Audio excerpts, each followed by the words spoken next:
Recording in progress.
Bismillahirrahmanirrahim. Assalamualaikum warahmatullahi wabarakatuh. Atas nama segenap pimpinan, dosen, dan tenaga kependidikan Universitas Muhammadiyah Prof. Dr. HAMKA mengucapkan selamat dan sukses Muktamar Muhammadiyah dan Aisyah ke-48. Seiring dengan tema Muktamar yakni memajukan bangsa Indonesia dan mencerahkan semesta, Muhammadiyah dan Aisyah sebagai organisasi memberikan kebermanfaatan bagi kemanusiaan. Saya yakin Muktamar akan berjalan dengan lancar, tertib, dan sukses, serta menghasilkan keputusan-keputusan penting bagi kemajuan dan bermanfaat bagi Perserikatan Muhammadiyah, masyarakat Indonesia, dan dunia. Demikian ucapan selamat kami. Nasrul minallah wa fathul qarib. Wassalamualaikum warahmatullahi wabarakatuh.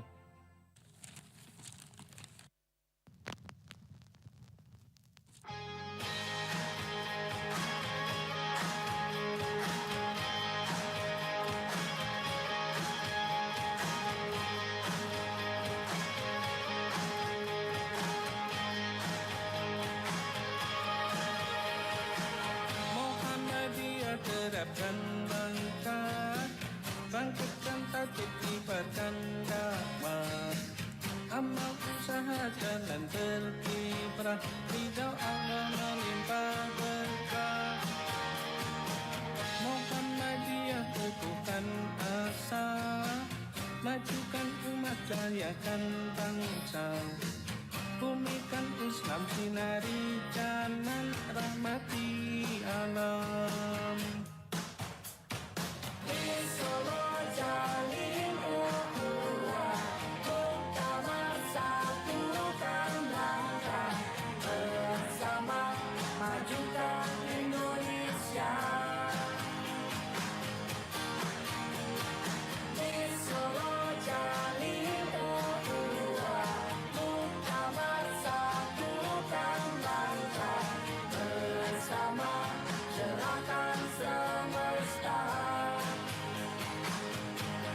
Sang surya suluh beradaban,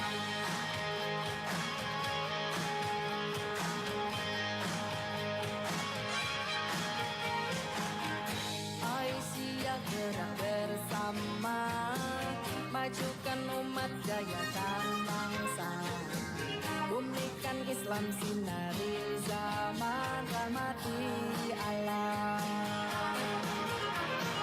Di Solo jalin ukhuwah, Muktamar satukan langkah, bersama majukan Indonesia. Di Solo jalin ukhuwah, Muktamar satukan langkah, bersama cerahkan semesta. Sang surya suluh peradaban, Muhammadiyah mutasi zaman, gerak Islam berkemajuan, selalu salam pencerahan, mewujudkan cita-cita Islam. Di Solo jalin ukhuwah, Muktamar satukan langkah, bersama majukan Indonesia. Di Solo jalin ukhuwah, Muktamar satukan langkah, bersama cerahkan semesta. Sang surya suluh peradaban,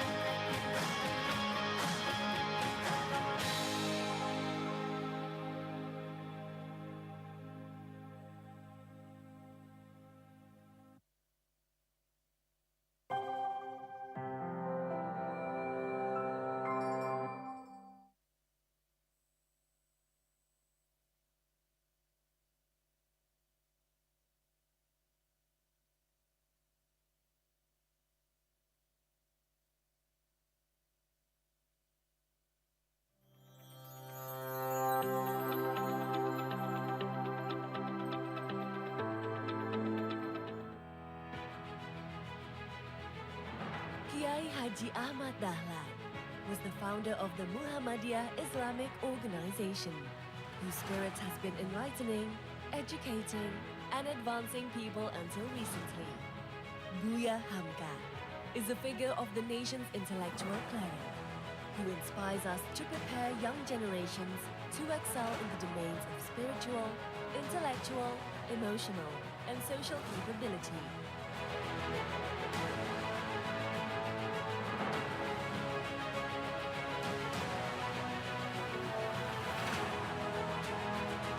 University of Muhammadiyah Professor Dr. HAMKA, or widely known as UHAMKA, is located in the center of the metropolitan city of Jakarta and is accessible to various means of the city transformation. Such an easy access has increased the university effectivity in providing quality education for the young generation. UHAMKA promotes the Islamic values and Muhammadiyah in its teaching and learning processes and in many life aspects, preparing its graduates to excel intellectually and spiritually.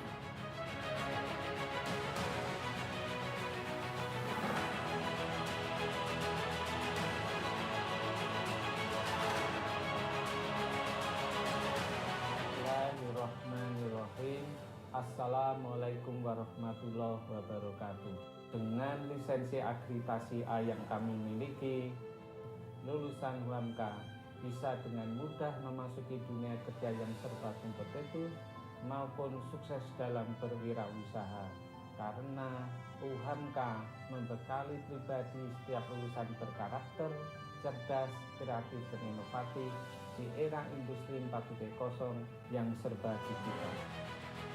UHAMKA has 10 faculties with modern teaching and learning facilities and infrastructure, one of which is Faculty of Pharmacy and Pharmaceutical Sciences. These faculties are supported by professional teaching staff as well as modern classroom. Alasan saya memilih HAMKA adalah karena alat-alat yang lengkap dan tenaga-tenaga pengajar di sini adalah dosen-dosen yang profesional. Laboratory facilities and infrastructure to prepare qualified graduates in health research. One of the leading sectors in the faculty is the research on the halal test of food ingredients. Such a research sector has been referred by many large companies in determining the halal category of a food product. The Faculty of Medicines is equipped with comprehensive laboratory facilities and always updates the teaching and learning materials with the current development of theories and application. The Faculty of Economics and Business prepares its graduates with sufficient competences in the field of Islamic economy and business. One among the courses presents the Islamic philanthropy. The teaching and learning facilities are supported with library and other teaching and learning resources that focus on the study of economy, accounting, management, and Islamic banking. The Faculty of Engineering runs a teaching and learning system that develops students' intelligence and skills in mastering their preferable field of study, allowing them to contribute directly to technology advancement and to prepare them to participate in the world of work. Kami dari program studi teknik elektron dan alhamdulillah inilah hasil karya kita, robot pemadam api. Faculty of Teacher Training and Pedagogy. The Faculty of Teacher Training and Pedagogy provides an intensive education to potential teaching staff and educators. It promotes each graduate to have sufficient skills and attitude, Islamic piety, general and specific competences at national and international level, maintaining UHAMKA's reputation as a reliable and trusted institution of teacher education. Alasan saya kuliah di sini karena akreditasi A. Kelah di sana segala gitu daftar di UHAMKA. In preparing professional teachers, the teaching and learning process are supported by sufficient infrastructure and the current teaching method. This is to prepare future teachers who can contribute directly to the welfare of the community and to prepare the future of the nation's bright young generation. Faculty of Islamic Studies. The Faculty of Islamic Studies here is to prepare Islamic education teachers and to manage Islamic affiliated organizations. The Faculty of Psychology develops psychological sciences that is integrated with Islamic values to prepare for professional graduates that excel in various psychological professions. The Faculty of Health Sciences prepares qualified health workers through the development of health sciences to improve the welfare and health of the community. The Faculty of Social and Political Sciences, with the primary study program, namely Communication Science, prepares its graduates who excel in various fields of communication science. With the support of professional teachers, teaching and learning facilities, the faculty presents the real professional world to the students. Saya mengambil jurusan ini karena fasilitas di FISIP UHAMKA sangatlah menunjang kebutuhan mahasiswa. Masuk UHAMKA, kalian nggak akan nyesal. UHAMKA Graduate School. UHAMKA Graduate School addresses the challenges of students and practitioners who are willing to pursue higher levels of education, as well as to improve their profession and work competence. Saya memilih UHAMKA karena untuk menunjang pendidikan dan karir saya ke depan, dan karena terakreditasi A sehingga membuat saya yakin untuk memilih kampus ini. Assalamualaikum warahmatullahi wabarakatuh. Pusat Neuroscience UHAMKA adalah lembaga yang mengkhususkan diri untuk mengkaji bagaimana ilmu tentang otak dan perilaku manusia diaplikasikan di berbagai bidang, seperti leadership, marketing, edukasi, dan sebagainya. Pusat Neuroscience UHAMKA adalah satu dari sangat sedikit lembaga yang mengkaji bidang itu di Indonesia. Jika ada di antara rekan-rekan semuanya yang ingin mendalami tentang otak manusia, silakan bergabung ke UHAMKA. UHAMKA, a university that facilitates young people to excel in intellectual and spiritual intelligence. It prepares its graduates for global competition and the need of professionals in the Industrial Era 4.0.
Bismillahirrahmanirrahim. Assalamualaikum warahmatullahi wabarakatuh. Atas nama segenap pimpinan, dosen, dan tenaga kependidikan Universitas Muhammadiyah Profesor Dr. HAMKA mengucapkan selamat dan sukses Muktamar Muhammadiyah dan Aisyah ke-48. Seiring dengan tema Muktamar yakni memajukan bangsa Indonesia dan mencerahkan semesta, Muhammadiyah dan Aisyah sebagai organisasi memberikan kebermanfaatan bagi kemanusiaan. Saya yakin Muktamar akan berjalan dengan lancar, tertib, dan sukses, serta menghasilkan keputusan-keputusan penting bagi kemajuan dan bermanfaat bagi Perserikatan Muhammadiyah, masyarakat Indonesia, dan dunia. Demikian ucapan selamat kami. Nasrul minallah wa fathul qarib.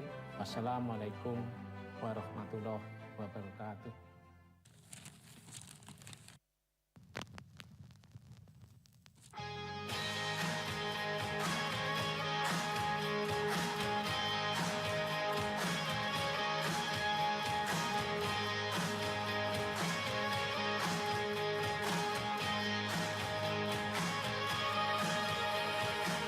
Muhammadiyah terapkan langkah, bangkitkan tatib kibarkan dakwah, amal usaha jalan berkiprah, ridha Allah melimpah berkah.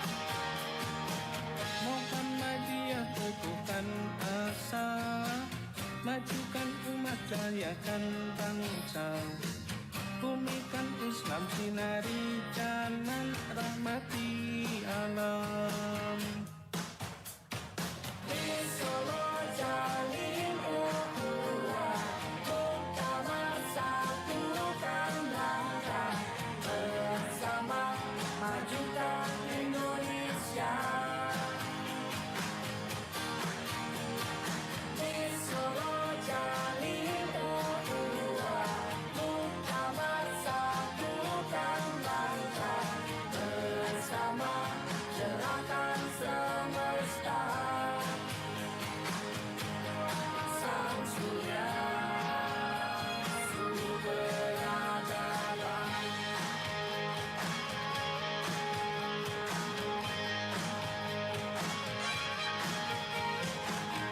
Aisyah gerak bersama, majukan umat jayakan bangsa, bumikan Islam sinari zaman rahmati alam.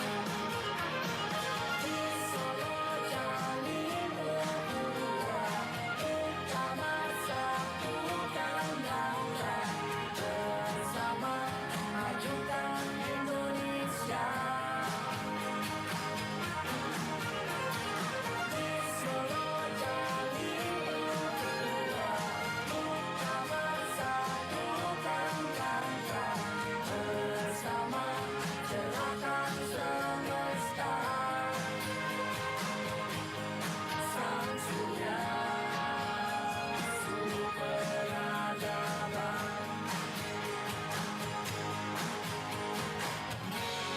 Muhammadiyah mutasi zaman, umat Islam berkemajuan, seberi salam pencerahan, mewujudkan cita-cita Islam. Di Solo jalin ukhuwah, Muktamar satukan langkah, bersama majukan Indonesia. Di Solo jalin ukhuwah, Muktamar satukan.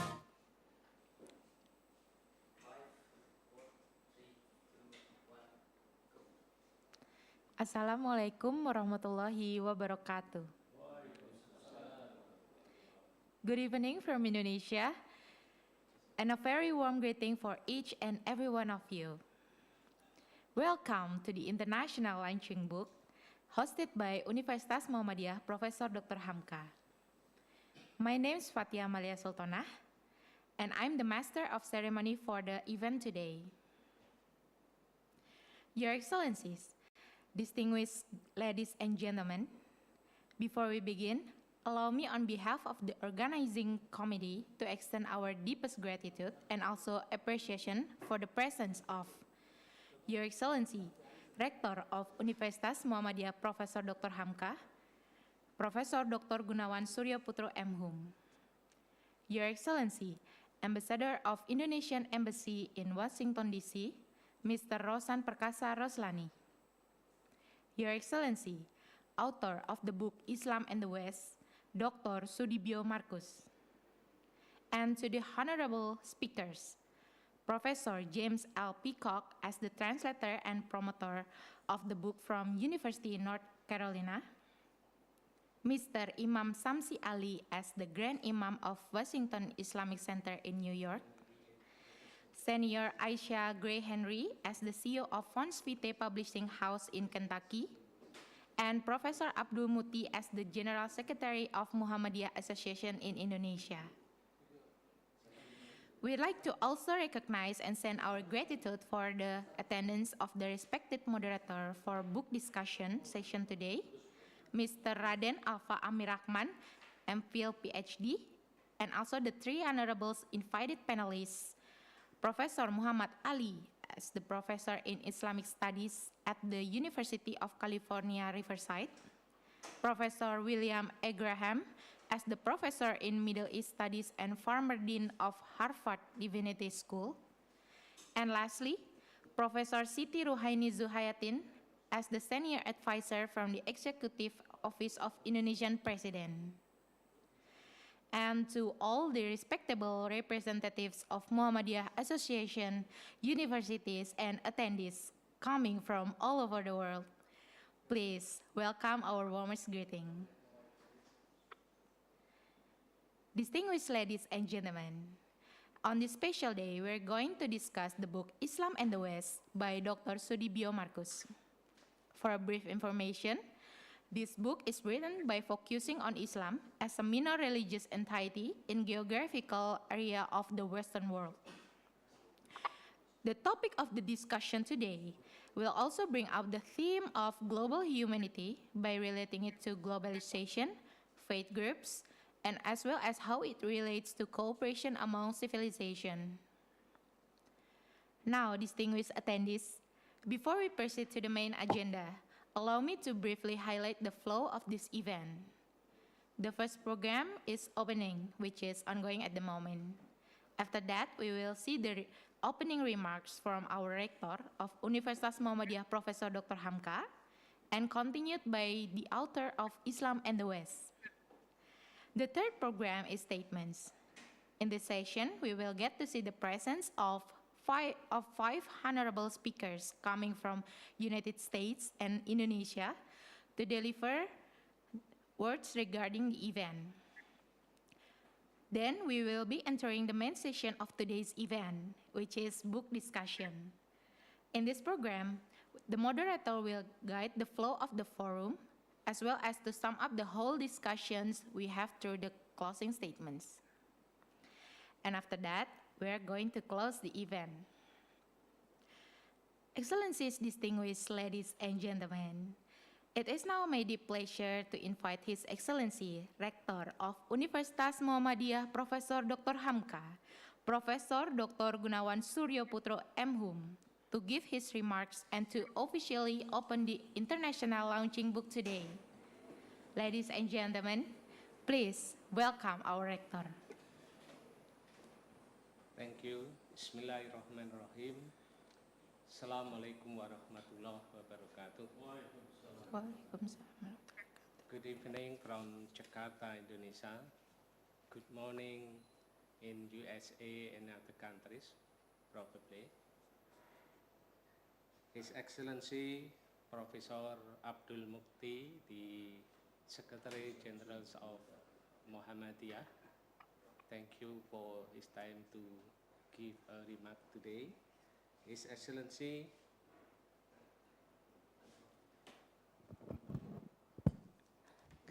His Excellency Professor Dr. Abdul Mukti, the Secretary General of Muhammadiyah, His Excellency Professor James Lee Peacock from the University of North Carolina. He is also the promoter of book translation. His Excellency Gray Henry, the CEO from VT Publishing House, Kentucky, US. His Excellency Imam Samsi Ali, Grand Imam, Washington, D.C. Professor William Graham, Professor in Middle East Studies, the previous Dean of Harvard Divinity Schools, 2002-2012. Her Excellency Professor Rohaini Zulhayatin, the Senior Advisor, the Executive Office of Indonesian Presidents, the respected authors, Pak Sudipjo Markus, known as Pak Dip in our community, the author of Islam and the West, our moderator today, Pak Alfa Amir Rahman, PhD, all respected guests and all participants. First of all, on behalf of UHAMKA University, I express my deepest thanks and appreciation to Vintage Publishing House, in particular to Gray Henry, who invited us, UHAMKA, as the UHAMKA Press, to be the co-publisher of the great book Islam and the West, and agree and approve today to have launching in this event. In this event, I will also report that the participants of this international book launching are from scholars, academic, staff, faculty members, representative of Muhammadiyah provinces across Indonesia, and then all Muhammadiyah universities, international Muhammadiyah representative from 24 special branches of Muhammadiyah around the globe, from the Muhammadiyah Student Association, and also from all the faculty members of UHAMKA universities. Second, I would like to express in this occasion for UHAMKA, this event, the international launching of book Islam and the West, written by Pak Dip, it tended to be as the pra-Muhammadiyah General Assembly event. As we know that this event, the general event or the General Assembly or Muktamar is a 5-yearly largest gathering event of Muhammadiyah, and this year the 48th Muktamar will be conducted in the compound of University of Muhammadiyah Surakarta next week, 18 to 20 November 2022. Last but not least, as the content of this book, Islam and the West, I let Pak Dipjo himself to convey briefly in the opening remark of this event. Again, thank you very much for the presence, Professor Abdul Mukti, the Secretary General of Muhammadiyah, all the resource person, and all the participants. Assalamualaikum warahmatullahi wabarakatuh.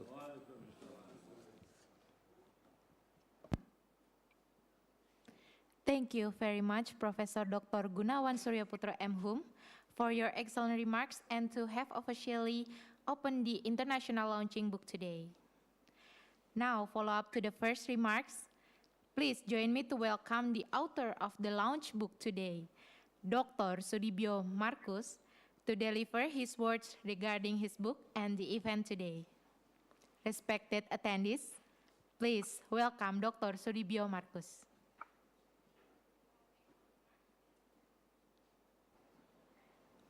Assalamualaikum warahmatullahi wabarakatuh.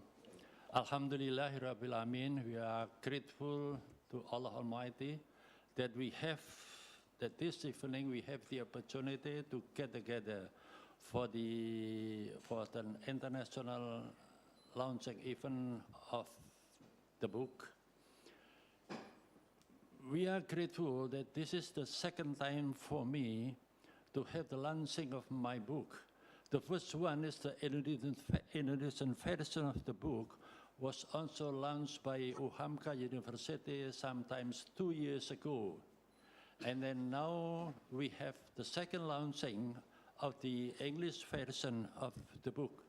We are grateful to Professor Gunawan, the rector of UHAMKA, for officiating this event.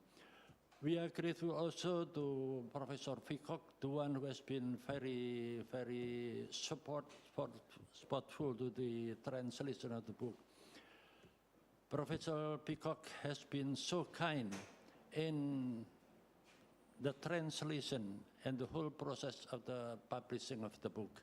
Also, of course, to Sister Gray Henry, the CEO of the Von Sviti Publishing House in Louisville in United States, who is not only do the publishing, but we really have the full support of Sister Gray Henry. He has been so helpful, not only in publishing the book, but also in improving the substantive content of the book. It is not easy for me to tell the storyline of the book, which is the original one. We have 500 pages of the Indonesian version, and now the English version, it is somewhat reduced into 392 pages only. If we read through the book, we have the storyline of the book like this. There are three main storylines of the book. First is the Second Vatican Council, which was organized by Pope John the 23rd in 1962 to 1965. And then the second storyline is a letter named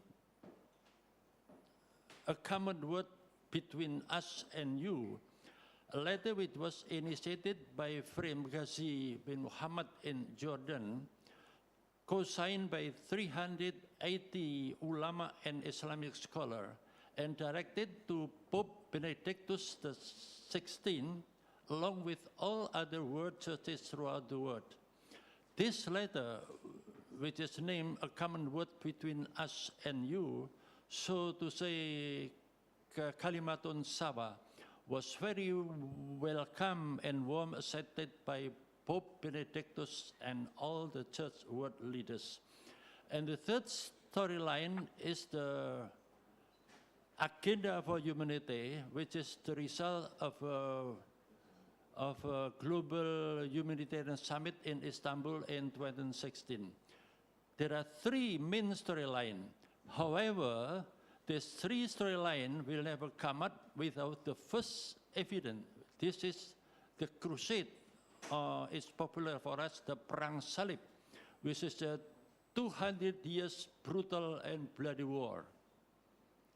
Then how come from the brutal and bloody war, we then come up to a peace effort like we are talking about in the book?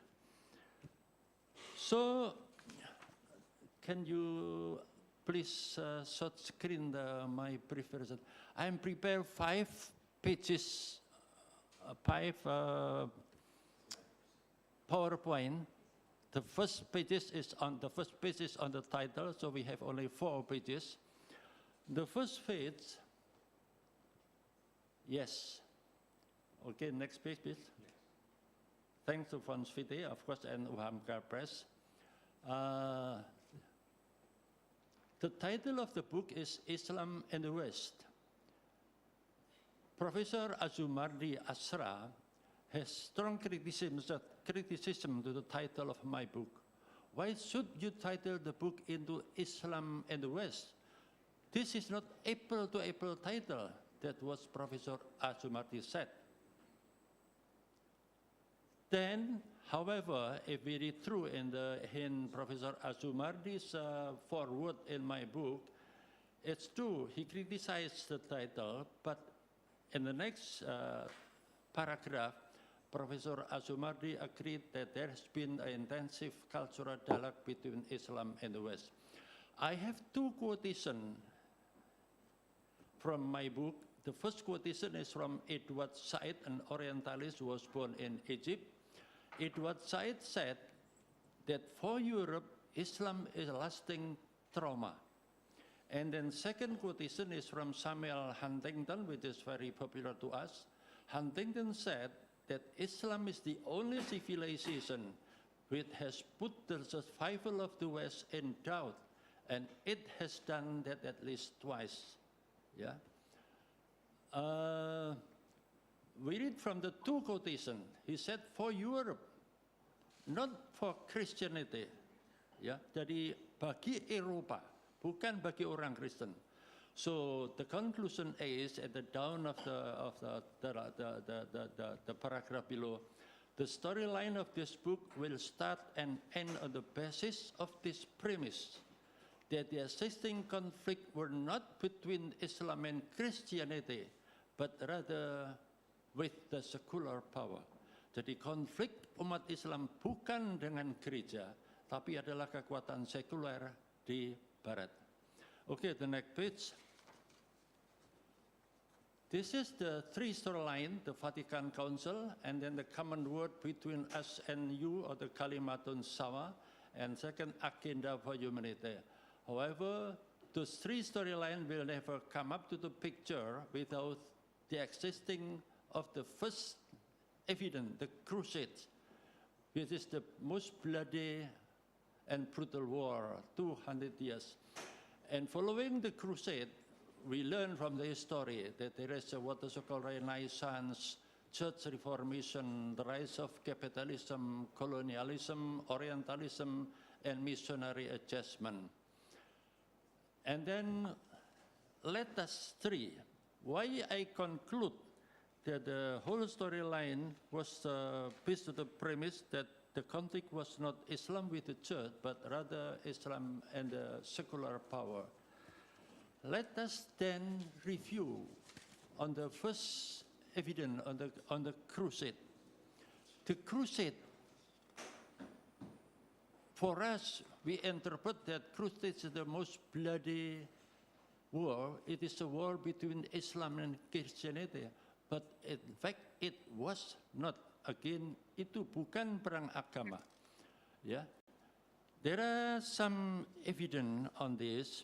First evidence is that when the crusade was declared by Pope Urban in 197,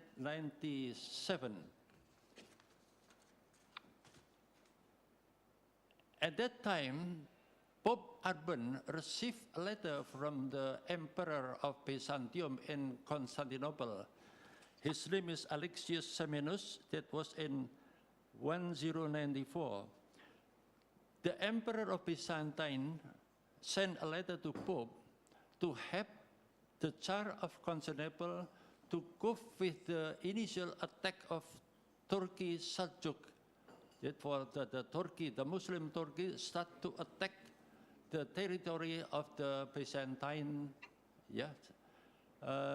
Turki Seljuk mulai menyerang wilayah-wilayah dari Kekaisaran Romawi Timur.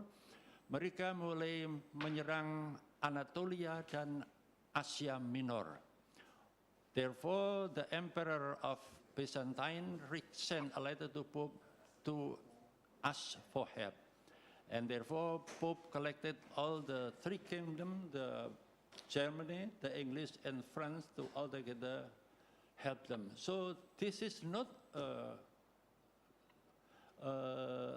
about a religious reason. It is a territory. It is a power reason.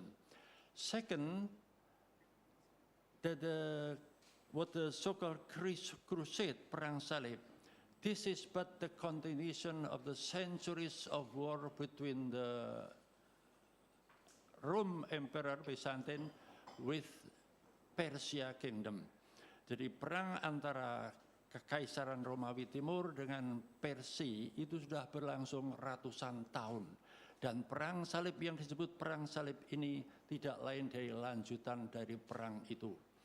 Kemudian the third is that after they have the East Rome Emperor to attack the Islamic soldiers from Turkey, then they move to the south. The next picture, Mas. The next picture, please. Berikutnya. My apology to interrupt, but your time is 1 minute left, Yeah. Doctor. Next picture, please. Yeah, this is the picture of the road of the pasukan perang Serbia. They moved to the east first, to Constantinople, to help the Emperor of Byzantine to fight against the Turkey, and then they moved to the south to Jerusalem. And the last evidence is that when they seize Jerusalem, then they kill all the inhabitants, the population of Jerusalem, regardless their religion. All people, old and young, the Christian, the Jews, the Muslim, all are slaughtered, semuanya dibunuh. So again, this is the proof, strong evidence that the crusade is not a religious war, but rather a secular war. Then likewise, following the crusade, all the colonialism, etc., are not a religious war. This is actually the conclusion of the book. And finally, following the three consecutive storyline, the Concili Vatican, and then the Common Word, and then the Humanitarian Summit in Istanbul, then we concluded that now it's a time to re-envisage a global humanity. Then, following the three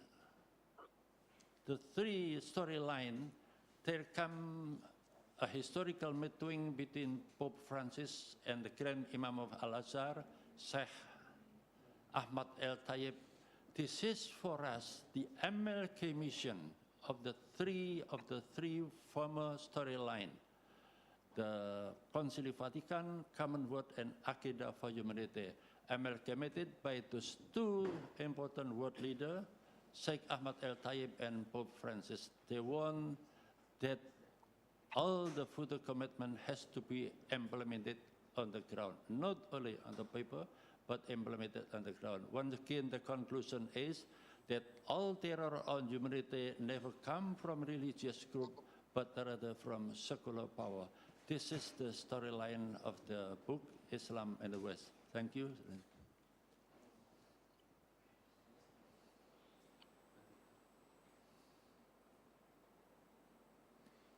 Thank you very much, Dr. Sudibyo Markus, for your insightful remarks and to also briefly sum up the book you have written. Distinguished ladies and gentlemen, now we're moving on to the next program, which is statements.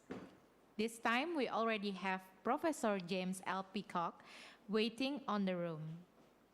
For a brief information, Professor Peacock is the promoter of the book and the one who initiated the English translation of Islam and the West. Now, ladies and gentlemen, please welcome Professor Peacock. Selamat pagi dari Amerika Serikat. Selamat pagi, Prof. Selamat pagi. Terima kasih. I am honored to comment about the book by Sudibyo Markus, Islam and the West, Light Over the Horizon. This is a wonderful book. It truly is a light on the horizon. It opens our minds, hearts, and spirits. It leads all of us, Christians, Muslims, and others, in a great mission. This mission is to unite. I'm sorry, sir, but Your camera is not turned on yet. Oh, I'm so- sorry. Okay, thank you. Okay.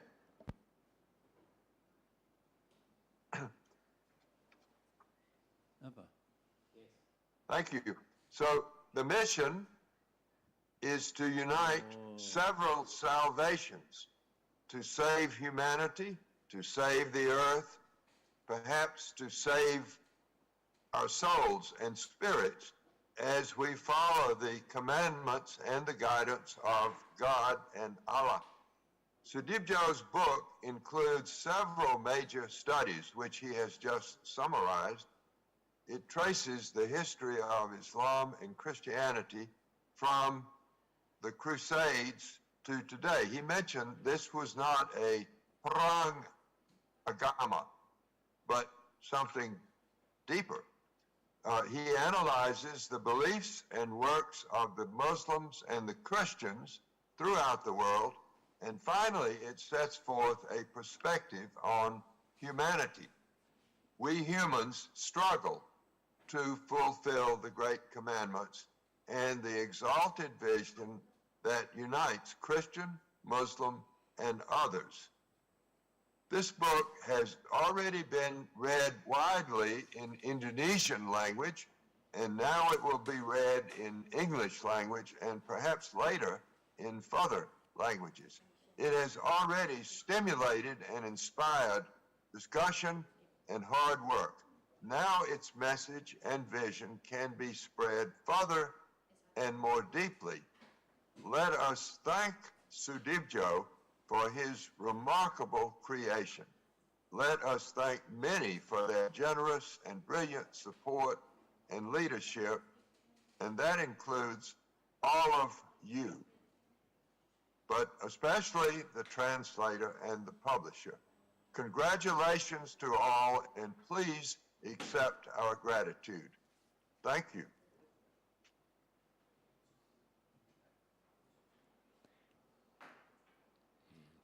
Thank you very much for your statements, Professor Peacock.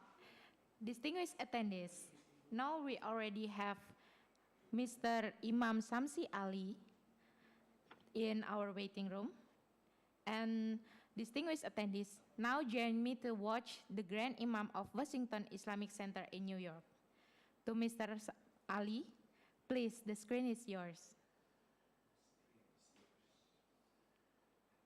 Bismillahirrahmanirrahim. Assalamualaikum warahmatullahi wabarakatuh. Waalaikumsalam. Let me begin by saying good morning, selamat pagi juga from New York City. I'm not from DC. I am in New York, and I'm the Imam here in New York City.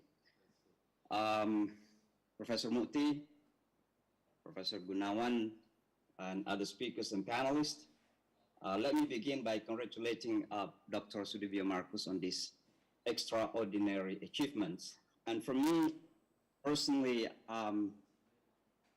this is something that I feel honored because not many Indonesians writings that have been published in English. And I think it's such an honor for me to be a part of these honorable gatherings to congratulate our writer, Dr. Sudipjo Markus. And particularly also that the writing is apparently, just like it's talking about my personal journey. As an Indonesian Muslim, born in Indonesia, Sulawesi, studied at the Pesantren Muhammadiyah in Makassar, then went to study in Pakistan during the war in Afghanistan against Soviet Union. And afterward, I went to Saudi Arabia to teach as a teacher. You can imagine how that journey shaped my mindset about the relationship between Islam and the Western world. And towards the end of 1996, I landed in New York City. And again, the tragic event of 2001 in New York City shaped further my mindset about the relationship between the Muslim world, or Islam in particular, and the Western world. Islam basically had been misunderstood for long time in the Western world. Similarly, the Western world also have been misunderstood deeply in many Muslim worlds. And I think this is something that is very much important for a person like myself to put him or herself as a bridger, as a bridge builder between the two worlds. And if we talk about misunderstanding of Islam in the Western world, I just want to begin. I'm not going back to the crusade and all this that we mentioned in the book, but let me just begin with the Iran-Iraq war, and particularly after the hijacking of the US diplomat in Tehran. It has become a big issue in America. So it looks like those Iranians represent Islam. Even Afghan war itself against Soviet Union. We know that America supported Mujahideen in Afghanistan. But for many in America, it looks like Islam is engaging the Western world. Now, the Mujahideen of Afghanistan is engaging war against the Western world. And then the rise of Taliban later on, the Afghan Mujahideen who became presidents of Afghanistan for some years, and then the rise of Taliban itself is that been viewed in many Western minds as the representation of Islam. And then later on, war in Iraq, the first one, where many Muslims consider that this is an attack on the holiest place, a danger on Mecca and Medina at the time. But the pinnacle, of course, certainly is the 9/11. And all these events, have been blamed to Islam itself. It looks like Islam is an inspiration. As a person who is directly involved with the 9/11 event in New York City, I could feel at the time that how Islam is felt to be the source of inspiration for all those evil things happening. So coming back again, misunderstanding, misconceptions about Islam in the Western society is not new, and we have professors here. But let me just even give you one example: the naming of Islamic studies in the universities, in the Western universities, is particularly known with two names. Number one is Orientalism, and number two is Middle Eastern Studies. And Professor James Peacock, he is a professor of Middle Eastern Studies. Now, the question is why Islamic studies is a part of that Orientalism studies? Why Islamic studies is a part of that Middle Eastern studies? And the conclusion is because it's a part of that misrepresentations. Looks like Islam is the religion of Orientalists or Oriental religion. Or looks like Islam is the religion of Middle East. And when we talk about Middle East, it means Islam doesn't know democracy, doesn't know freedom, there is no equality, there is no respect for women. And that's why in some social studies in the Western society, we have this reference, imaginary picture about Muslim. Who is the Muslim?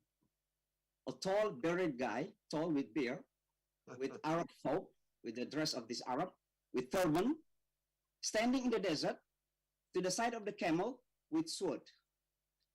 What does it mean? All these are imaginary representation about Islam in the Western society. Jadi yang saya ingin sampaikan di sini, Bapak dan Ibu sekalian, adalah bahwa kesalahpahaman kepada Islam di dunia barat ini bukan sesuatu yang baru. Bukan karena Presiden Donald Trump, bukan juga karena 9/11, tapi merupakan sesuatu yang historis sifatnya dari dulu. Dan oleh karenanya saya kira perlu kita melakukan langkah-langkah untuk mengurangi kesalahpahaman ini. Apa yang harus kita lakukan?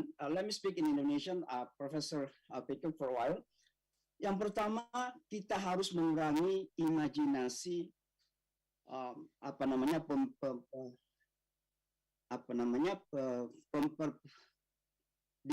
division between Western and the Muslim world.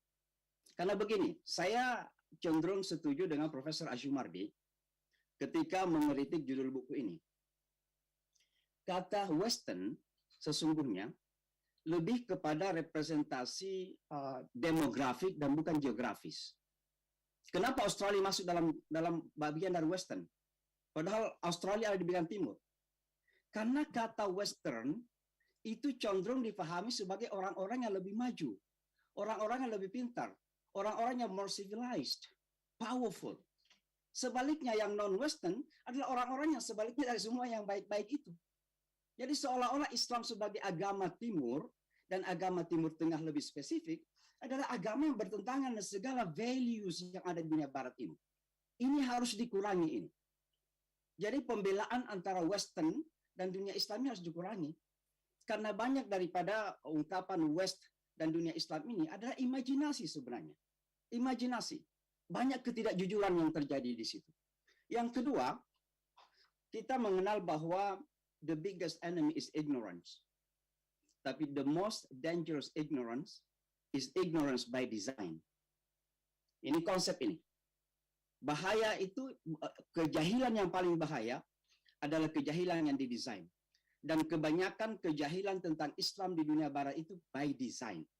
Kita lihat media corporate. Bahkan sekarang ini, Islamofobia itu sendiri sudah menjadi bisnis yang sangat luar biasa di Amerika dan di dunia barat. Ini harus kita hadapi. Dan harus ada kejujuran dan keberanian untuk menghadapinya. Ketika saya melakukan dialog dengan masyarakat Yahudi, it's not an easy job. Particularly ketika kita bersentuhan dengan masalah-masalah Timur Tengah, khususnya tim Palestina dan Israel. It's not an easy. Tapi diperlukan political will. Sehingga buku yang saya terbitkan bersama seorang rabi dengan tema Sons of Abraham ada di sini. Ini sudah diterbitkan dalam bahasa Arab sekarang dan juga dalam 5 bahasa yang lain. Untuk apa? Sekedar berani untuk breaking the ice bahwa terlalu banyak kejahilan, ignorance yang didesain. Dan ini perlu kita hancurkan dengan keberanian untuk melakukan langkah-langkah yang membangun kebersamaan atau ya dalam bahasa Al-Quran ta'aruf lah, kira-kira demikian. Tentu yang ketiga, ya sebelum yang terakhir karena waktu, adalah pentingnya untuk membangun collective responsibility to rebuild. Seperti yang disebutkan dalam buku Pak Sudibyo, to rebuild kembali a common universal human family. Dan saya kira rujukan kita, our reference in the surah Al-Hujurat ayat 13 itu sangat penting sekali. Minimal ada 2 hal di situ yang terpenting. Yang pertama adalah bahwa kita adalah satu human family, tapi jangan lupa kesatuan kita ini juga acknowledging the existence of deep diversity. Maka kalau dalam bahasa Indonesia, apa istilahnya itu unity in diversity itu, saya kira ini perlu untuk kita rangkul kembali. Ya, dan yang terakhir sekali, Bapak dan Ibu sekalian, the last point that I would like to underline here is the importance of corrections, self-corrections. Both sides. The Western world must correct their policy in the Muslim world. Dari perang Irak dan apa yang terjadi di Timur Tengah saat ini, khususnya Palestina Israel. Kita berbicara tentang harmonisasi dunia, tapi ketika kebijakan tidak adil, susah kita mengharapkan yang namanya harmonisasi itu. Tapi let me end with this. I wanted to remind myself and all of us Muslims that over 60% of misunderstanding about Islam in the Western society caused by misrepresentations of the Muslim. Maka Muslim harus melakukan self-change, self-correction. Susah untuk kita meluruskan pandangan pandangan Barat kepada Islam kalau dunia Islam tidak berani melakukan perubahan-perubahan. Sekali lagi, terima kasih dan selamat kepada Bapak Sudibyo Markus atas hasil yang luar biasa ini. Mudah-mudahan menjadi pushing power untuk kami semua bisa berbuat lebih baik lagi. Assalamualaikum warahmatullahi wabarakatuh. All right, thank you so much, Mr. Imam Samsiali, for the statements you have given for us. That was very insightful. Continue to our third speaker. We already have the statements video sent by the Ambassador of Indonesian Embassy in Washington, D.C., Mr. Rosan Perkasa Roslani. Now, distinguished ladies and gentlemen, let's watch the video together. Assalamualaikum warahmatullahi wabarakatuh. Peace be upon you. Good evening and good morning, Profesor Gunawan Surya Putro, Rector of University of Muhammadiyah, Profesor Dr. HAMKA, Profesor James Peacock, University of North Carolina, Mr. Sudibyo Markus, author of the book, discussions and speakers, ladies and gentlemen. It is a great honor for me to be here at the international launch of the book Islam and the West. I would like to welcome the publication of the book Islam and the West by Mr. Sudibyo Markus. I'm certain that Mr. Sudibyo's book can become a reference for all of us in order to strengthen dialogue, deepen our understanding, and sharpen our knowledge of Islam and the West. I hope that Mr. Sudibyo's work can enrich our thinking of how important it is to continue to build bridges between the West and Islam, especially in today's world that is increasingly colored by global uncertainties. I also appreciate the University of Muhammadiyah, Professor Dr. HAMKA, who organized this usual event, which is not only geared toward academicians, but also for practitioners and the public both in Indonesia and in the US. I hope this book can contribute to a better understanding of Islam from the Western perspective, as well as an understanding of the West from the Islamic point of view. Thank you. Wassalamualaikum warahmatullahi wabarakatuh. That's all the video statement from Mr. Rosan Perkasa Roslani, straight from United States. Respectable attendees, now we already have Senior Aisha Gray Henry as the CEO of Fons Vitae Publishing House to continue giving one or more statements. To Senior Aisha Gray Henry, please, the screen is yours.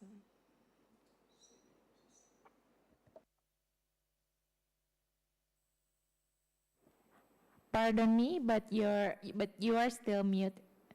Okay, can you hear me now? Yes, clearly. Oh, well, I'm sitting here on a rainy day with the Ohio River behind me at an interfaith festival. And I want to say how honored I am to have been asked to help with this project. Professor Bill Graham has long been an associate of mine. And also you mentioned Prince Ghazi with the Common Word. Prince Ghazi is on the Fons Vitae board, and we've worked together for years.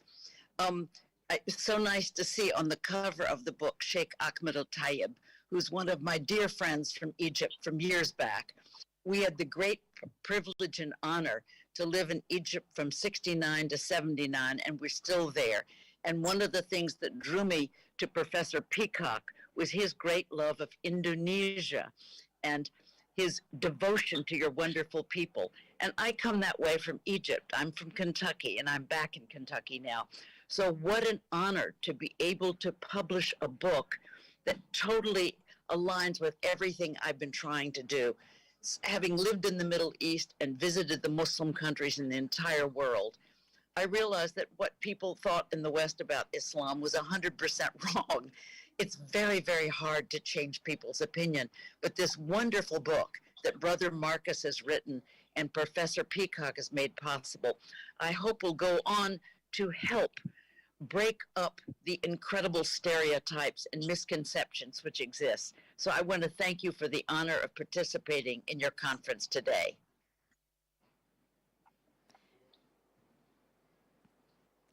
Thank you so much, Sister Aisha Gray Henry.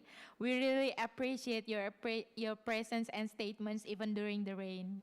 I hope you are well and safe there. Thank you, my dear. Okay. Respected attendees, we have now come to the last speaker of the current session. In our meeting, there is already Professor Abdul Muti as the General Secretary of Muhammadiyah Association in Indonesia. Now, ladies and gentlemen, please welcome Professor Abdul Muti.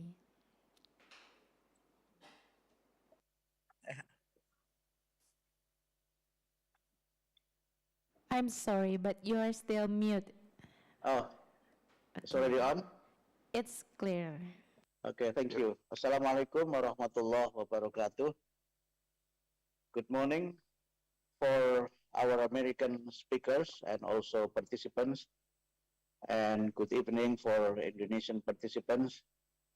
First of all, personally and on behalf of Central Board Muhammadiyah, allow me to extend my sincere appreciation and congratulations to my senior, Pak Dr. Sudibyo Markus, for the publication of this very insightful book, which is Islam and the West.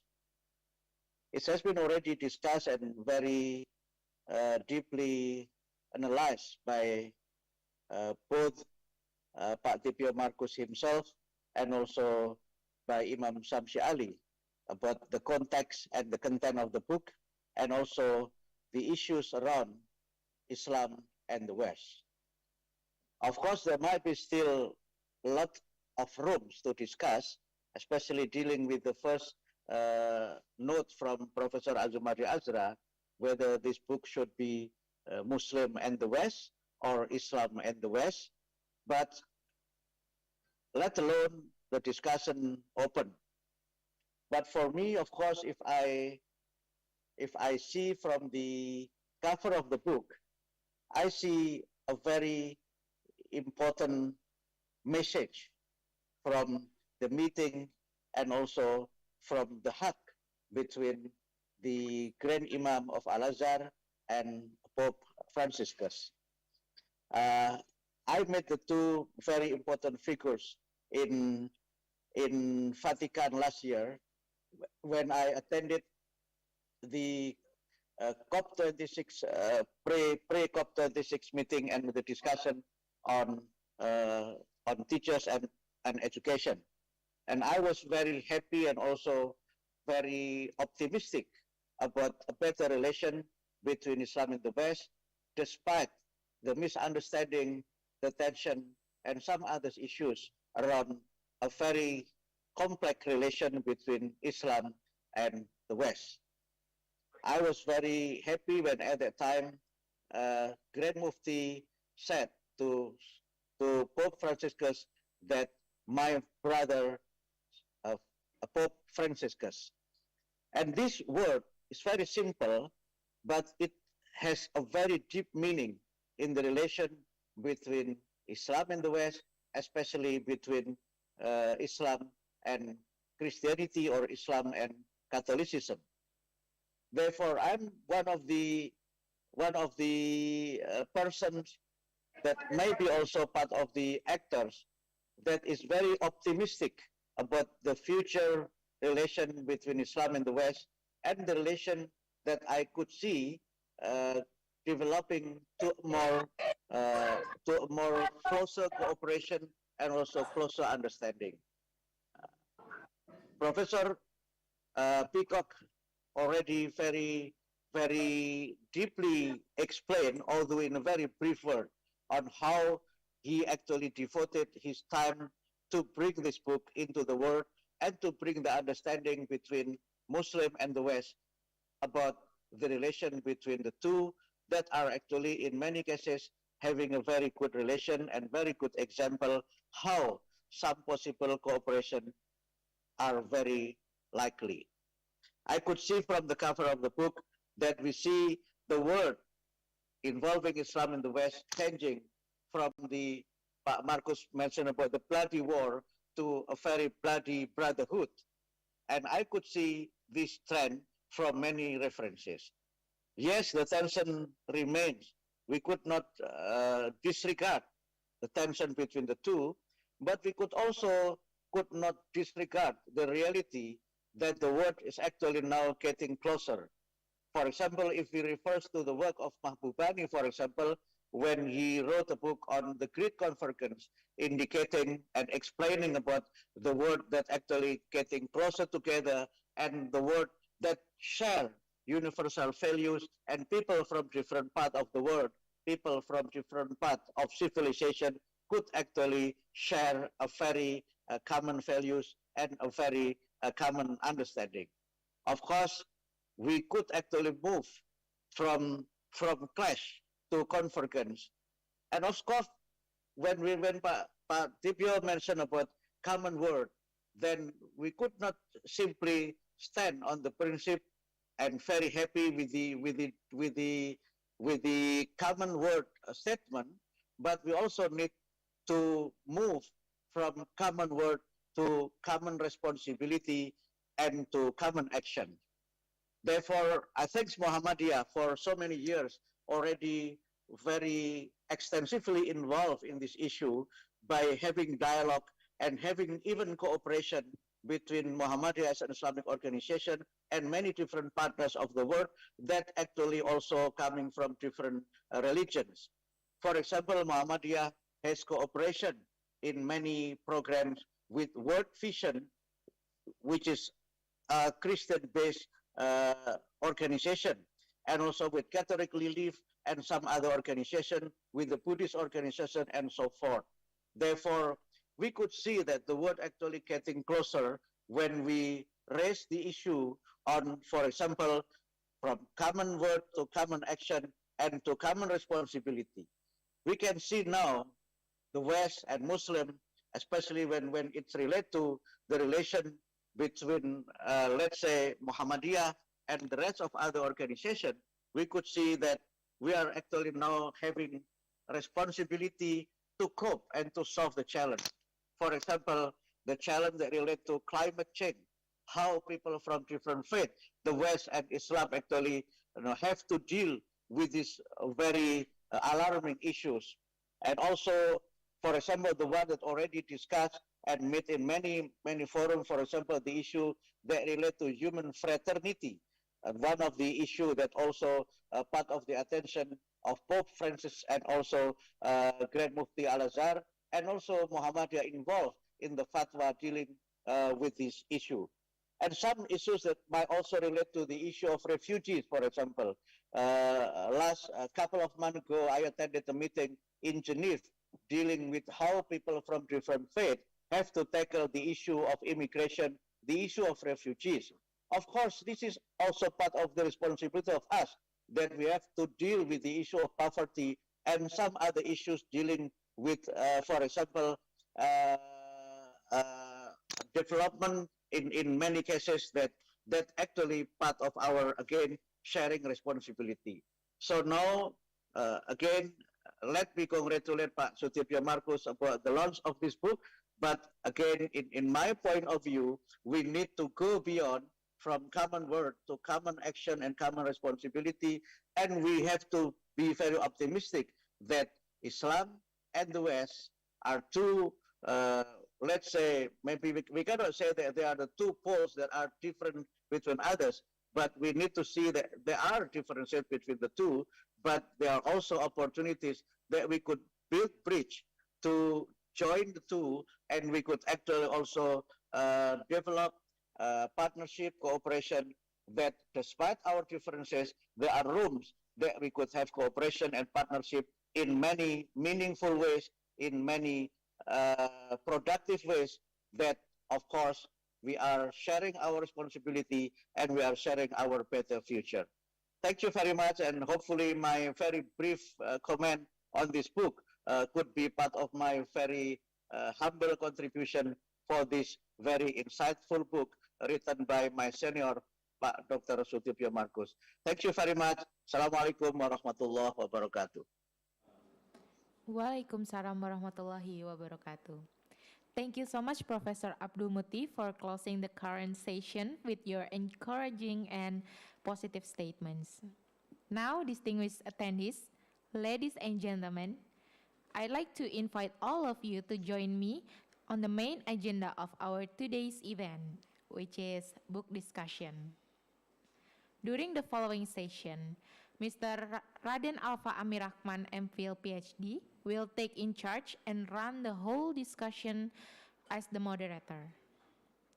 Before we turn the session to Mr. Amir Rahman, please allow me to read his short biography. Name: Raden Alfa Amir Rahman, MPhil PhD. He finished his bachelor at Universitas Muhammadiyah Profesor Dr. HAMKA in Indonesia, then continued his master at University of Sydney in Australia, and doctoral at Universiteit van Amsterdam in Dutch. And now he is working as the lecturer at Universitas Tirtayasa and as the General Secretary of Majelis Dikdasmen. Now, without any further ado, let's turn the screen to Mr. Amir Rahman. Thank you very much. Bismillahirrahmanirrahim. Assalamualaikum warahmatullahi wabarakatuh. Good evening, good morning to every one of you. I'm very honored to be here to lead the discussion of the very insightful and very important book written, of course, by my senior, Dr. Sutibyo Markus. I would like to greet also Professor Gunawan, Rector of University of Muhammadiyah, Professor Dr. HAMKA, and all of the speakers dignitaries, that who gave very insightful remarks previously, like Professor James Peacock, Miss Aisha Gray Henry, Imam Shamsi Ali, the ambassador, and also Professor Abdul Mukti, Secretary General of Muhammadiyah Central Board. Ladies and gentlemen, now we are come to a discussion of this very insightful book written by Dr. Sudibyo Markus. We believe that he devoted himself very much, to writing this very thick, and detailed book, which describes not only the narrative, but also the historical aspects, the storylines of Islam and the West. And as we previously heard from the previous dignitaries, there are, of course, a debate, about the content of the book, whether Islam should be replaced by Muslim and the West, or Islam and the West, But anyhow, we can see that from the storylines, the history between Islam and the West and the misunderstanding between these two civilizations is not merely shaped, by politicians or by geopolitics, but has been a historical fact. This has been highlighted by Mr. Shamsi Ali.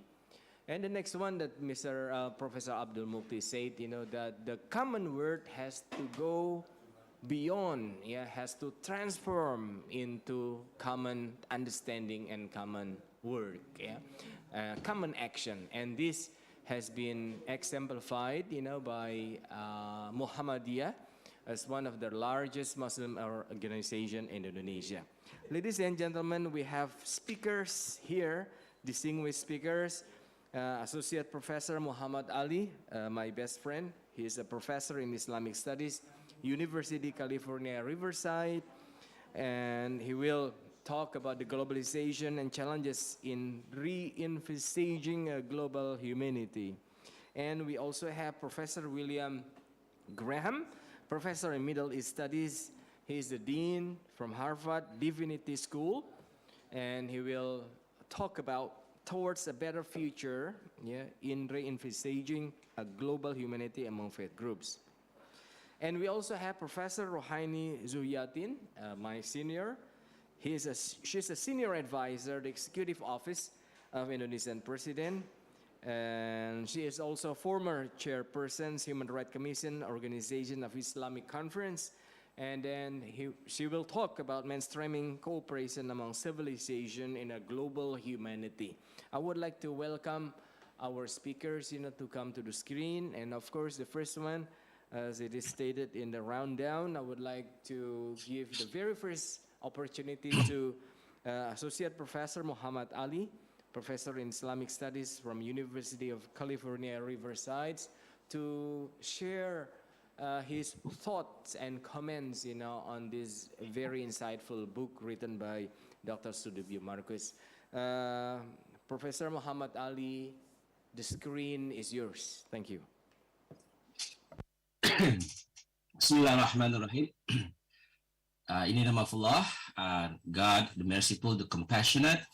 Assalamualaikum warahmatullahi wabarakatuh. Peace be upon you all. It is a great honor to be part of the speakers of this launching of very historic and historical work, and both personal and academic work on Islam and the West, A Light on the Horizon, authored by our senior in the Muhammadiyah movement, Sudibyo Markus. And also it is an honor for me to be part of this launching that we have speakers from United States of America and from all over Indonesia. Congratulations, first of all, to the author and the translator, to the publisher, and also the host of this launching of the book. Again, there's so many things that we can talk about, and there's so many aspects from the book that we can go deeper and discuss both academically and also, religiously, personally, spiritually, and so on and so forth. There are so many aspects. And I'm so happy to read this book because on the one hand, it is quite a reflection of a personal journey, as Dr. Imam Samsi Ali already mentioned also, how a Muslim from Indonesia, the majority of the population of Muslims also actually participate in this bridging, the gap between what we call as the Muslim world and the Western world. Again, the question about Islam and the West are semantic questions. Perhaps we talk about geographical, geopolitical, identities, East, West, so it's a geography, it's about place, but it's also about cultural and civilizational. So one point that I would like to make here is, before we talk about global humanity, is the perspective that the book uses is the civilizational perspective. It's about civilization. Civilization is a broader and deeper dimension of what we call culture. So it's you have a culture, we have cultures, but we also have civilization that might, like an umbrella for different cultures that share some common traits. So civilizations have been used by historians. Fernand Braudel, for example, a French historian, who used civilization as an identity marker for many different peoples in the past as well as in the present. So using the civilizational perspective, I think it's both enlightening and constraining, because it is very large and broad. That is why you have so many holes. That's why we talk about, is it true? All these cultures have commonalities or not, right? When we talk about the West, is it a one monolithic civilization, or the West is actually divided and very, very contradictory in itself?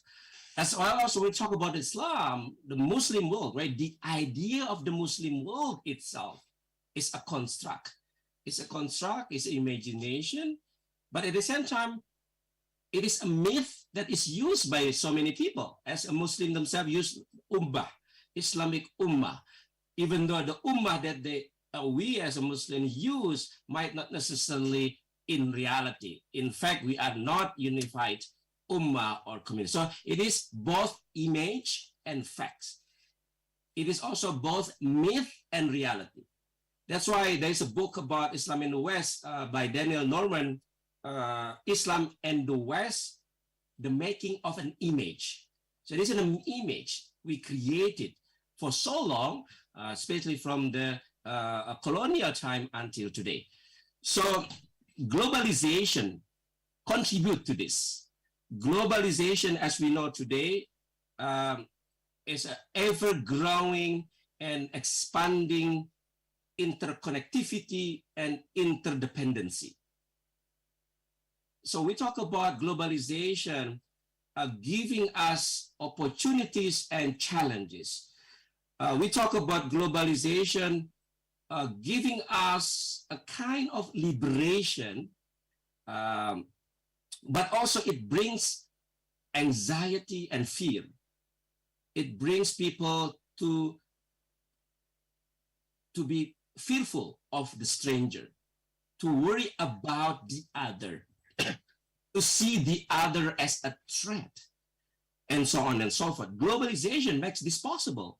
But at the same time, globalization is an acceleration of the process of removing and transcending barriers of all sorts. So we have barriers in our life. We have walls. We create our own walls. But at the same time, like ethnic walls, tribe walls, Ibn Khaldun talks about asobiyah, right? Tribalism in a Muslim Arabic context, but also religious affiliation. In some way, religious affiliation had become a barrier to many people. that they see the other, the religious other, as the other. So these barriers have been also made possible by globalization. That is why globalization creates centripetal and centrifugal forces, right? So in other words, as the book also mentioned, centripetal forces, something that moving toward the center. So centripetal means globalization making us to move toward the center, means that we now attract and uproot our local ethnic communities through regional, global, and human interaction. So we feel a sense of commonality as humans. That are centripetal forces. So we believe because of globalization, now we think that, oh yes, things or people who we see as the other, stranger, foreigner, actually are humans. They are the same. So that's centripetal forces because of the globalization. However, globalization also brings us or creates centrifugal forces that people now also because of globalization try to look inward again, to protect themselves, to preserve their tradition, their existence, their identity, even their egos, or khudi, in Muhammad Iqbal term, khudi, egoism, egocentrism. That is why we have challenges. That's why we talk about challenges, right? Xenophobia, the fear of the stranger, the fear of the foreign, xenophobia in all its forms, including racism against other races, white supremacism, for example, that is also quite growing in the West, in what we call as Western countries, Europe and the United States of America. It's a form of xenophobia. And this is one of the great challenges that we fear people whom we do not know yet. So that's one of the challenges that I think is addressed in this book. Even though it is not mentioned explicitly, but I think the thread of the argument is about that. There are people in the history and today that still feel the other as a threat, as foreign. Because they are foreign, then they are less human. That is why the idea of humanity, global humanity, is actually quite recent, but the humanity itself dates back at least 40,000 years ago. But when we talk about humanity, maybe it's an early 20th century. The term itself, the idea of humanity, is a quite modern term. When we, for example, people talk about the crimes against humanity, for example, at the legal term. When we talk about crimes against humanity, people talk about, the United States, United Nations, and the Universal Declaration of Human Rights. They talk about every single human without exception, regardless of religion, regardless of ethnicity, regardless of race, regardless of language, regardless of gender, nationality, ideology, political orientation, and so on and so forth. So humanity was a recent concept, but itself is very old as human themselves. Islam, as we know, actually has already have some concepts about humanity, a global humanity that the book also tried to address. The idea of Anas is a humanity. Ya ayyuhan nas, all ye humankind. There is also the idea of Bani Adam, the children of Adam. Kiai Haji Ahmad Dahlan, for example, in one of the very few writings in 1923, for example, said, this is my translation, about Anas. All humankind should have one unified heart, because even though humankind have diverse nations, they actually share ancestors, Adam and Eve. in essence, all humanity come from the same one flesh and blood, Adam and Eve. All humankind, Dr. K. Ahmad Dahlan, the founder of Muhammadiyah, says, should coexist together and in happiness. If humankind neglect this principle of unity, then they will be ruined and destructive. So we ought to talk about this, the idea of humanity more than just humankind, because humanity implies not just physical bashari, basharia, but also intellectual, emotional, and spiritual concept in itself. The other point about global humanity that the book also tried to address is the diversity itself. That countries, civilizations are so diverse. Shir'ah, for example. The notion of Shir'ah. Originally, the Quran talks about Shir'ah being direction toward people pray. Yeah. Wijha. To which they face in their prayer. Every nation, there is a direction to which they face in their prayers. So, fastabikul khairat, compete in goodness, race in doing good. And this idea of competition in goodness, I think, comes from the idea of difference. So both commonality, global humanity, and difference are fundamental to this book that I think try to address through all this milestone in history, including the common word between us and you. You can read the indexes of the book. It's fascinating doctrines, documents. We can also read about the UN Agenda for Humanity 2016 in the book. We can read all the documents that make us reflect about this commonality and difference at the same time. And it is mostly made possible by globalization. This book, I think I have maybe 5 minutes left. Also, one of the contributions of the book is both historical and contemporary. There is a very few books that try to be as ambitious as this book tried to do, making a long durée history, but at the same time there is storylines that make like underlining benang merah in Indonesian term.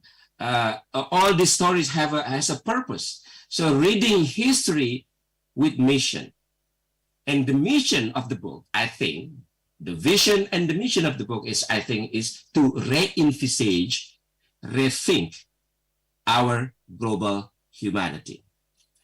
And this is my last point about this book. And what's next? Understanding global humanity, understanding the diversity. So what's next? There's some options that people and scholars have tried to do. The Muhammadiyah has been trying all the way, from the early 1912 until today, how to negotiate the common humanity, global humanity at one point, and also understanding, recognizing, honoring the diversity, right? So that is what the Muhammadiyah and also other civic organizations have done for so long. So what are now, I think, from an academic perspective, one is to study, to learn, to educate our future generations about these common values, global humanity and diversity at the same time. Early speakers also already mentioned about humanity and diversity, but I think it should be also included in our curriculum, in our education. This is my first proposal that we already have been doing, but I think sometimes educators, emphasize differences more than commonality. Sometimes we emphasize commonality and then disregard, minimize, even deny differences. So maybe the challenge is how to strike a balance. What are some of the things that make people, humans, share in common? The idea of love, for example, you know, the Alliance of Civilization talks about a common word between us and you also talks about common ground. What make us humans? What it means to be human. And I think that's a really very powerful and deep question. And education should also play a role in that. And we have parliamentary dialogue, different forms of dialogue. That's number 2, dialogues. Many forms of dialogue. One is theological dialogue. Second is ethical dialogues, ethical approaches to dialogue. Maybe in practice, both theology and ethics are combined, but sometimes we emphasize one over the other according to our own backgrounds and position, for example. We already recognize parliamentary dialogue done by parliaments of world religion, for example, the United Nations, by all these organizations, institutional dialogues, right? Theological dialogue, I already mentioned, but they also need dialogue in community, dialogue of life. We also need spiritual and inner dialogue. And Professor Abdul Muti talked about action, but I think it's also within the context of dialogue in action, through solidarity, cooperation, movement for struggle for protection of human rights, liberation of the marginalized people everywhere in the world. And that's number 2, dialogue, and how we can renew dialogues, including dialogue of life, friendship, instead of the one that I mentioned earlier, making others as strangers, foreigners, and then we fear them because we don't know them. And it is us to do this, to start doing this, you know, in our own positions, in our own settings, to start dialogue of life. I should stop there. And again, congratulations on the publication of the book. I think this book could be also used for courses. Some of our courses in American universities, in Indonesian universities, everywhere, may be translated into Arabic, French, and others, because the message of the book is so important that I think someone or people like Samuel Huntington miss when he talked about a civilization as deeply conflictual in most times, but I think humanity in actuality is mostly having the same common values in humanity. Thank you so much. Assalamualaikum warahmatullahi wabarakatuh.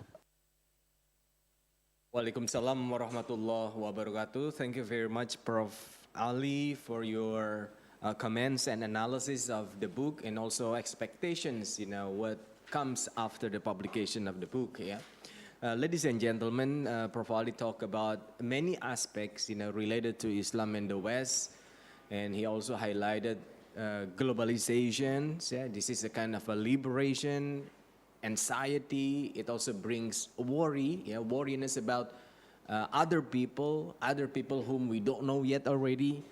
And this also brings about xenophobia, fascism, yeah, racism. And he gave an example of white supremacy, which existed in the United States a while ago. And then from academic perspective, he proposed that we should educate, yeah, our next generation with regard to humanity, diversity. So via education, we reform our curriculum, you know, that is gives an impetus, you know, to a more meaningful dialogue. Ladies and gentlemen, thank you very much, Prof. Ali. Now we will come to the next speaker, who is Professor William Graham, but unfortunately he is not here right now. So we would like to invite Professor James Peacock, probably you would like to read the statement written by Professor William Graham from Peacock. Professor James L. Peacock, are you still here? Yes, please. Not have his statement. Perhaps Gray has Dr. Graham's statement.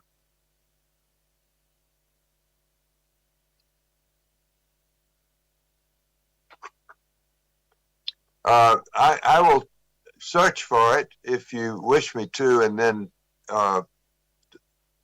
can read it.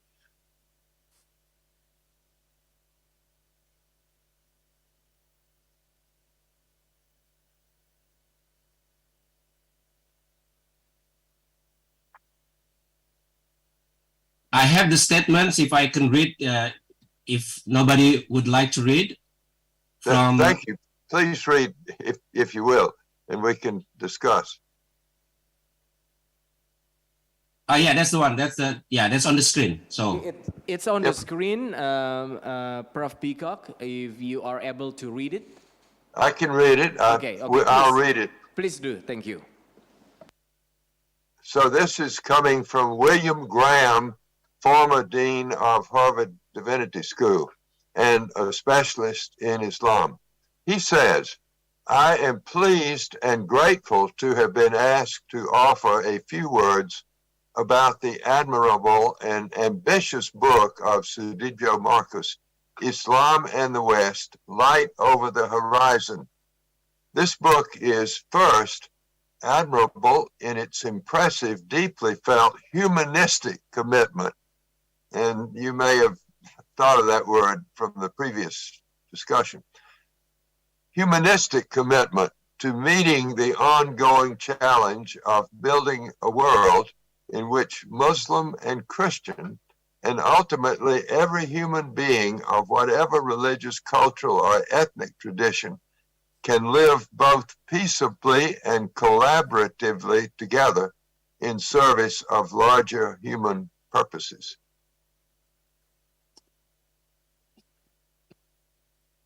It is second, ambitious in basing its arguments on an extensive historical survey of Muslim-Christian interactions and corresponding attitudes, both positive and negative, over the past millennium and more.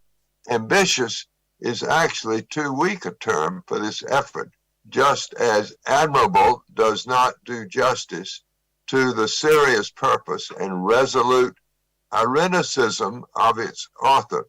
This English translation of the Indonesian language original is important not simply for interested Muslim and Christian persons and groups internationally, but also for interfaith dialogue participants of all religious persuasions and for scholars of Islam, Christianity, and other religious traditions in today's world of increasing interpenetration of differing religious and cultural traditions and values.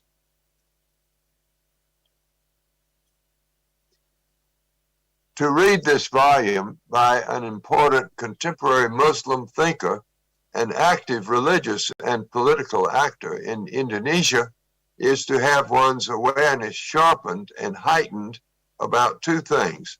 On the one hand, the daunting present challenges that interreligious and intercultural relations pose for humanity, not least because of the checkered past history the book reviews, and on the other hand, the potential for future progress in responding to them.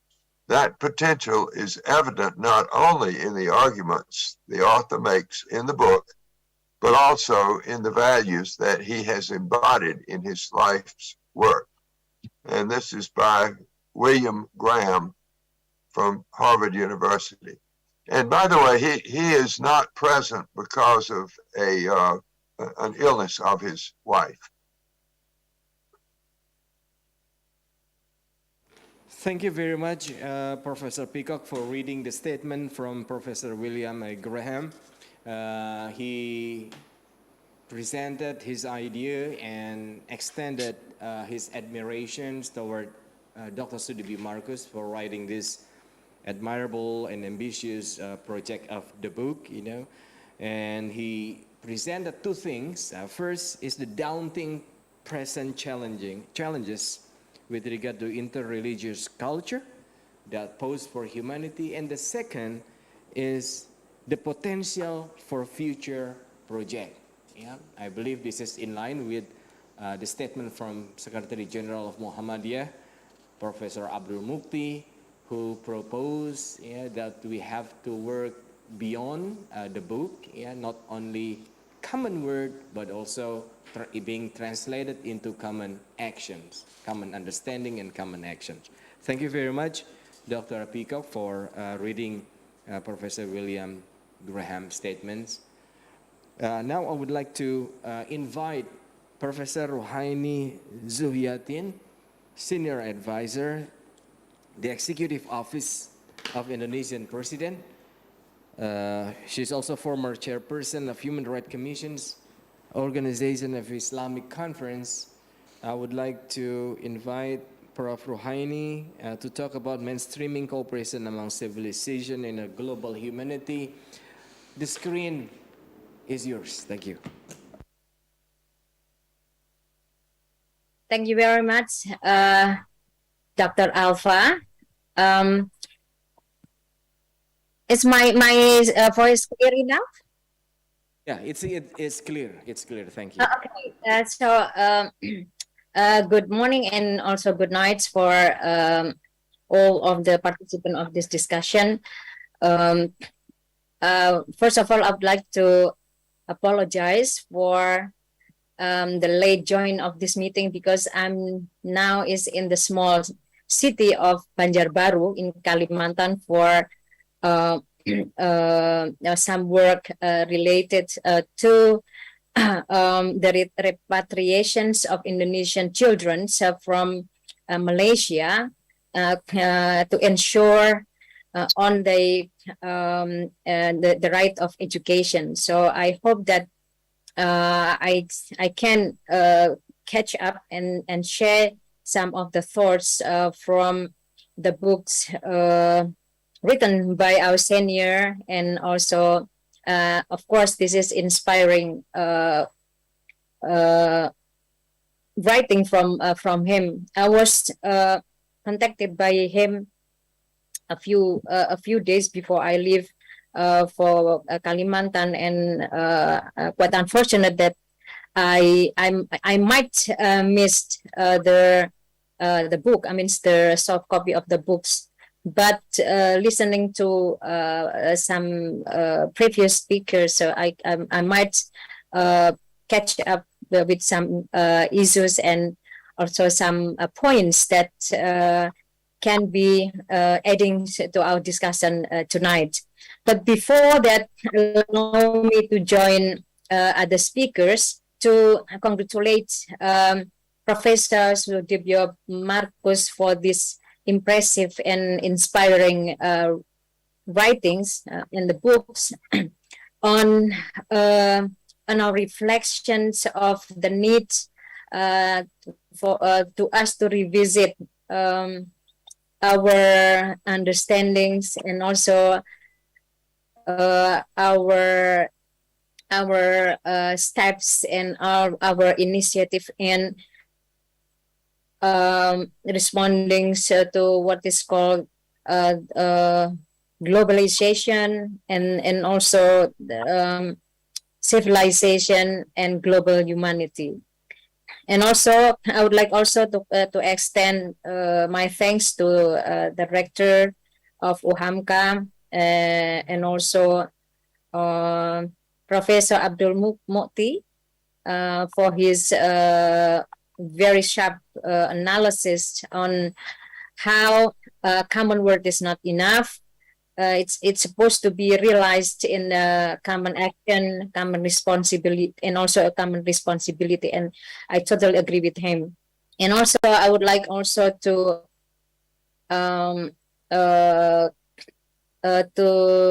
thanks to Imam Samsi for his thoughtful explanations regarding to the books.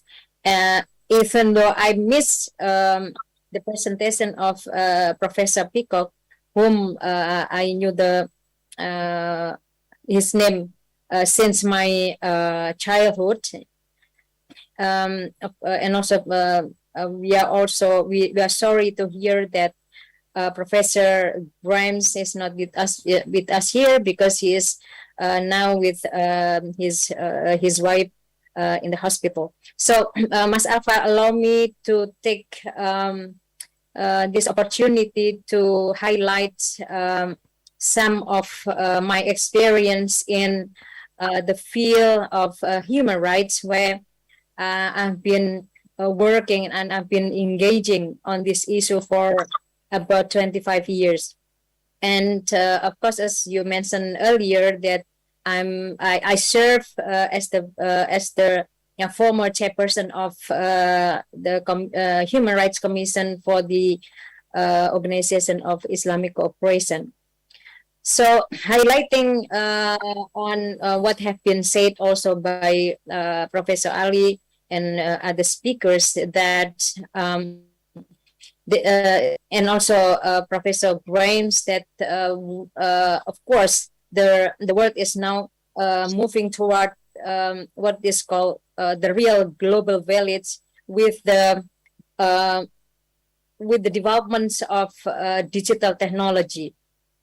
And as also mentioned earlier by Professor Ali, that digital technology, which open up all the border, the cultural, the political, as well as territorial barriers, is actually expected to bring the people to become the member of the global village, who can live in harmony and peace. But when quite unfortunate that we observe until recently that being borderless is frightening. Being borderless is create fear, especially the fear of losing identity, and of course political domination. So this is actually what has been described by Professor Grimes as the daunting challenge that we face. Aside from that, we also witness about still the misunderstanding, or also the different understanding about Islam in the West, as also mentioned by Professor Ali. Semantically, we also have the problem of this. It is still valid to compare between Islam in the West, because Islam is the religious collectivity. The West is actually political and cultural collectivity. But however, these two words is quite familiar to us, quite common to us, to describe about the very complex relationship between the Muslim and those who live in the West. And of course, it's create many dimensions of life, as has been described by many authors from the books, in a sense of the pessimistic manner in seeing the encounters between the two entities, as well as the positive and also the optimistic approach to those entities. And of course, we have to be optimistic on that, as also mentioned earlier, that we have opportunity actually to come together in a common understanding, and also common action and common responsibility. However, we should also bear in mind that the challenge is there. So I draw my presentation here from one of the contemporary thinker and journalist, Tariq Ali, about the clash of fundamentalism. So this book is also quite interesting to be considered when we are talking about Islam in the West. What factors actually that really contributes to the disharmony, and also to contribute to the different understanding between Islam and the West. Professor Ali and also Professor Abdul Muti has mentioned earlier that this is quite possible that the both entities venture to the middle, to the moderate understanding to each other. But Tariq Ali said that the obstacle, the biggest challenge that we have now is because the two entities stand in their extreme edge, that is fundamentalism. So what it meant by Professor Huntington about clash of civilization is in fact the clash of fundamentalism, the clash between Islamic fundamentalism and in one side, and their secular fundamentalism. So the both fundamentalism is prevent us to venture together between us in the Islamic side and them in the West, to come to the moderate understanding, to come to the middle in what is expected by Professor Moti on the common grounds, on the common understanding, common action, and common responsibility. So the child, we can call both entities actually to venture to moderate understanding, to leave the exclusive understanding to each other from secular fundamentalism and Islamic fundamentalism. So through these efforts that we can then realize our expectation that the both civilization will come together to the common work, the common grounds, the common responsibility to the global humanity. And in practice, in facts that these the initiative to come to the middle has been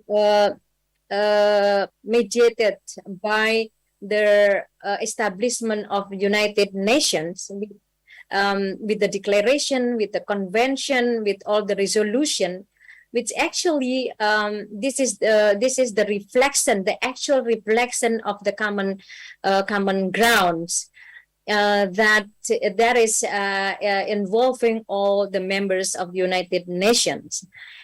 However, we also witness that even though the common grounds of the declaration, the convention, the resolution are there, but still different approach is prevailing. One is universalism and particularism. So that is actually the gaps and the challenges that we have to work together. And Tariq Ali actually informed us, and Tariq Ali giving the very profound and important approach and reminder that two entities, the Muslim and those live in the West, to live and to venture to the middle. Yeah. to the middle as in understanding. One is understanding each other by respecting the differences as something distinctive, not something different, not something aliens, and but this is just distinctive, and we have to celebrate the differences and distinctiveness. Yeah, as also this is the God given. And the second is how we both in these entities is trying to accumulate and also to extend some of the similarities between the two entities in order to strengthen the common grounds, the common understanding as the basis for taking action and also responsibility with regards to the establishment and the creations of the betterments of humankind. So I think I would like to conclude my presentation by reiterate what Professor Mukti said, that by living in the age of secular fundamentalism and Islamic fundamentalism, we have the future of coming together in the middle path in order to strengthen the common word, the common understanding, and then we will use this as the guidance and also as the principles to create a better world, to create better humanity, and of course, then we will take this and as our common responsibilities. I think I will end here, and of course, I will be very happy to have a question afterward. Thank you very much, and I get the screen back to Brother Alpha. Thank you very much. Assalamualaikum warahmatullahi wabarakatuh. Waalaikumsalam warahmatullahi wabarakatuh. Thank you very much, Professor Ruhaini, for your very insightful and provoking ideas, with regard to secular fundamentalism and Islamic fundamentalism. She highlighted or quoted the statement of Tariq Ali, the journalist, who highlighted this class of fundamentalism. And then this fundamentalism, at each side, obstruct the efforts, to go towards a common ground. However, at the end, he proposed that there are two things. First, the distinctiveness is not something that we should contradict. This is something that we should celebrate. Yeah? And we also have to find common ground. We have to find similarities between the two to have a common understanding, which is going to be translated into common action. Thank you so much, Professor Ruhaini. So, ladies and gentlemen, I think we have already heard the three speakers, who gave us their remarks on this very important and insightful book written by Dr. Sudibyo Marcus. I would like now, because we still have time, we have about 15 minutes to go before 10 o'clock Indonesia times in the evening. I would like to invite participants, to take part in this discussion. So I would be very happy if you can raise your hand. Professor Peacock raised his hand. Thank you very much for every one of your discussions are super. So one more point to consider, and that is climate change, so that our challenge is not only ourselves, but it's the climate and nature, and so it's not just humanity. I know this is a very obvious point. Think of Gunung Agung, for example, in Indonesia, and so forth. So I would add that to your point about the need for common action and collaboration. Thank you. Thank you very much, Professor Peacock. He highlighted a very important thing that we might have missed during our discussion, but this is actually was highlighted by Professor Abdul Mukti, which is climate change. Climate change can be our common ground for all of the civilizations, to take action together. So this probably can unite us, can unite humanities, into common ground. Thank you, Professor Peacock. I would like now to invite more participants. Please, Mr. Alif Rizky Ramadan, the floor, the screen is yours. Thank you very much, Mr. Amir. Assalamualaikum warahmatullahi wabarakatuh. It's honor to meet Professor James Peacock, Professor Dr. Sudibyo, Professor Ali, and Miss Ruhaini.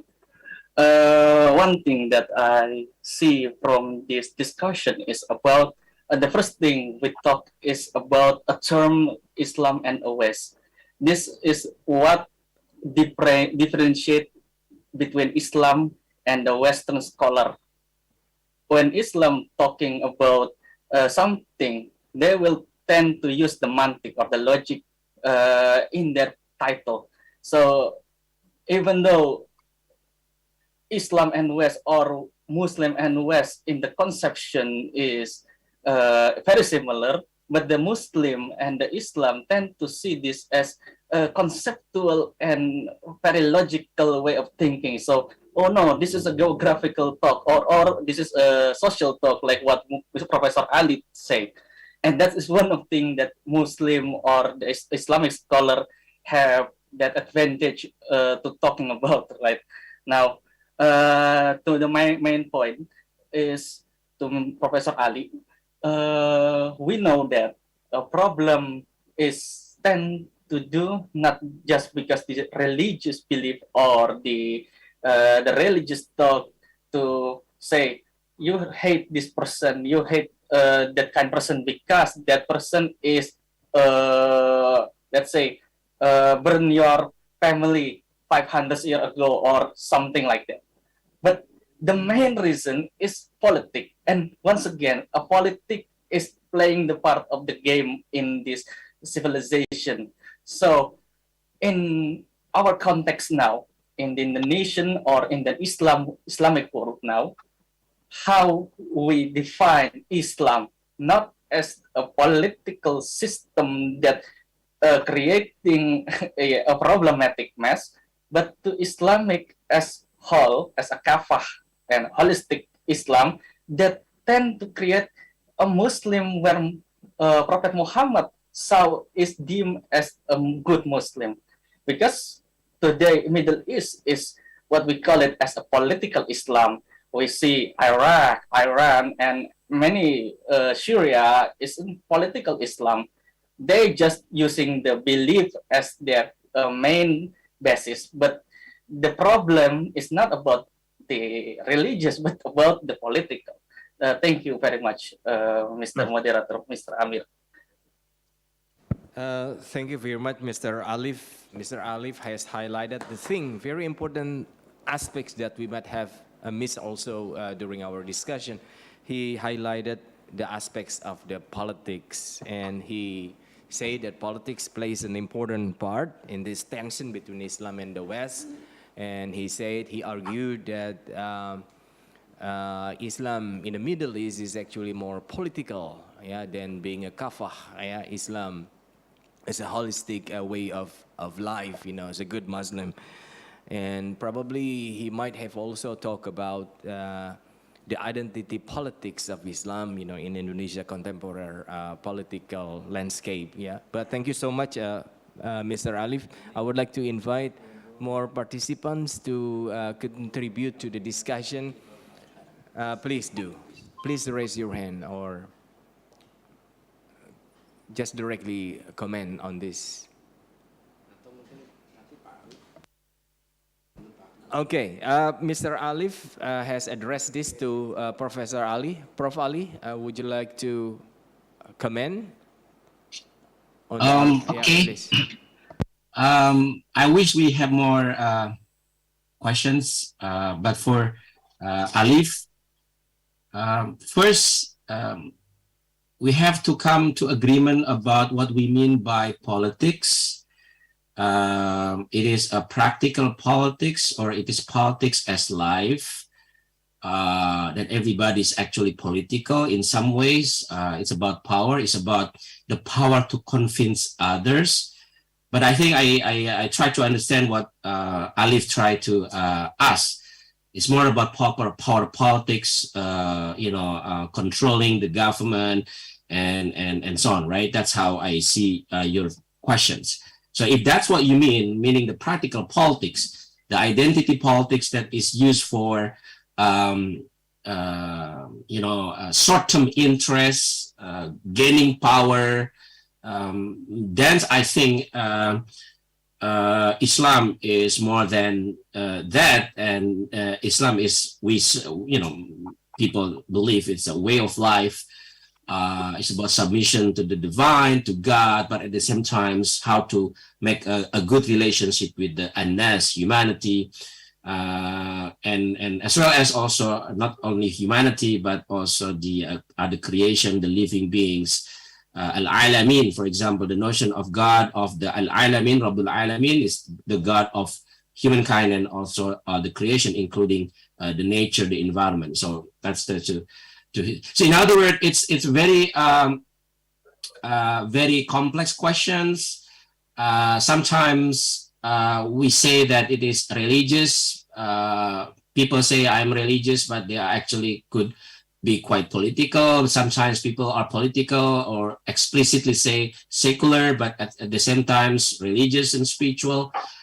So there is some issues there. Regardless of that, I agree with you that politics is quite divisive.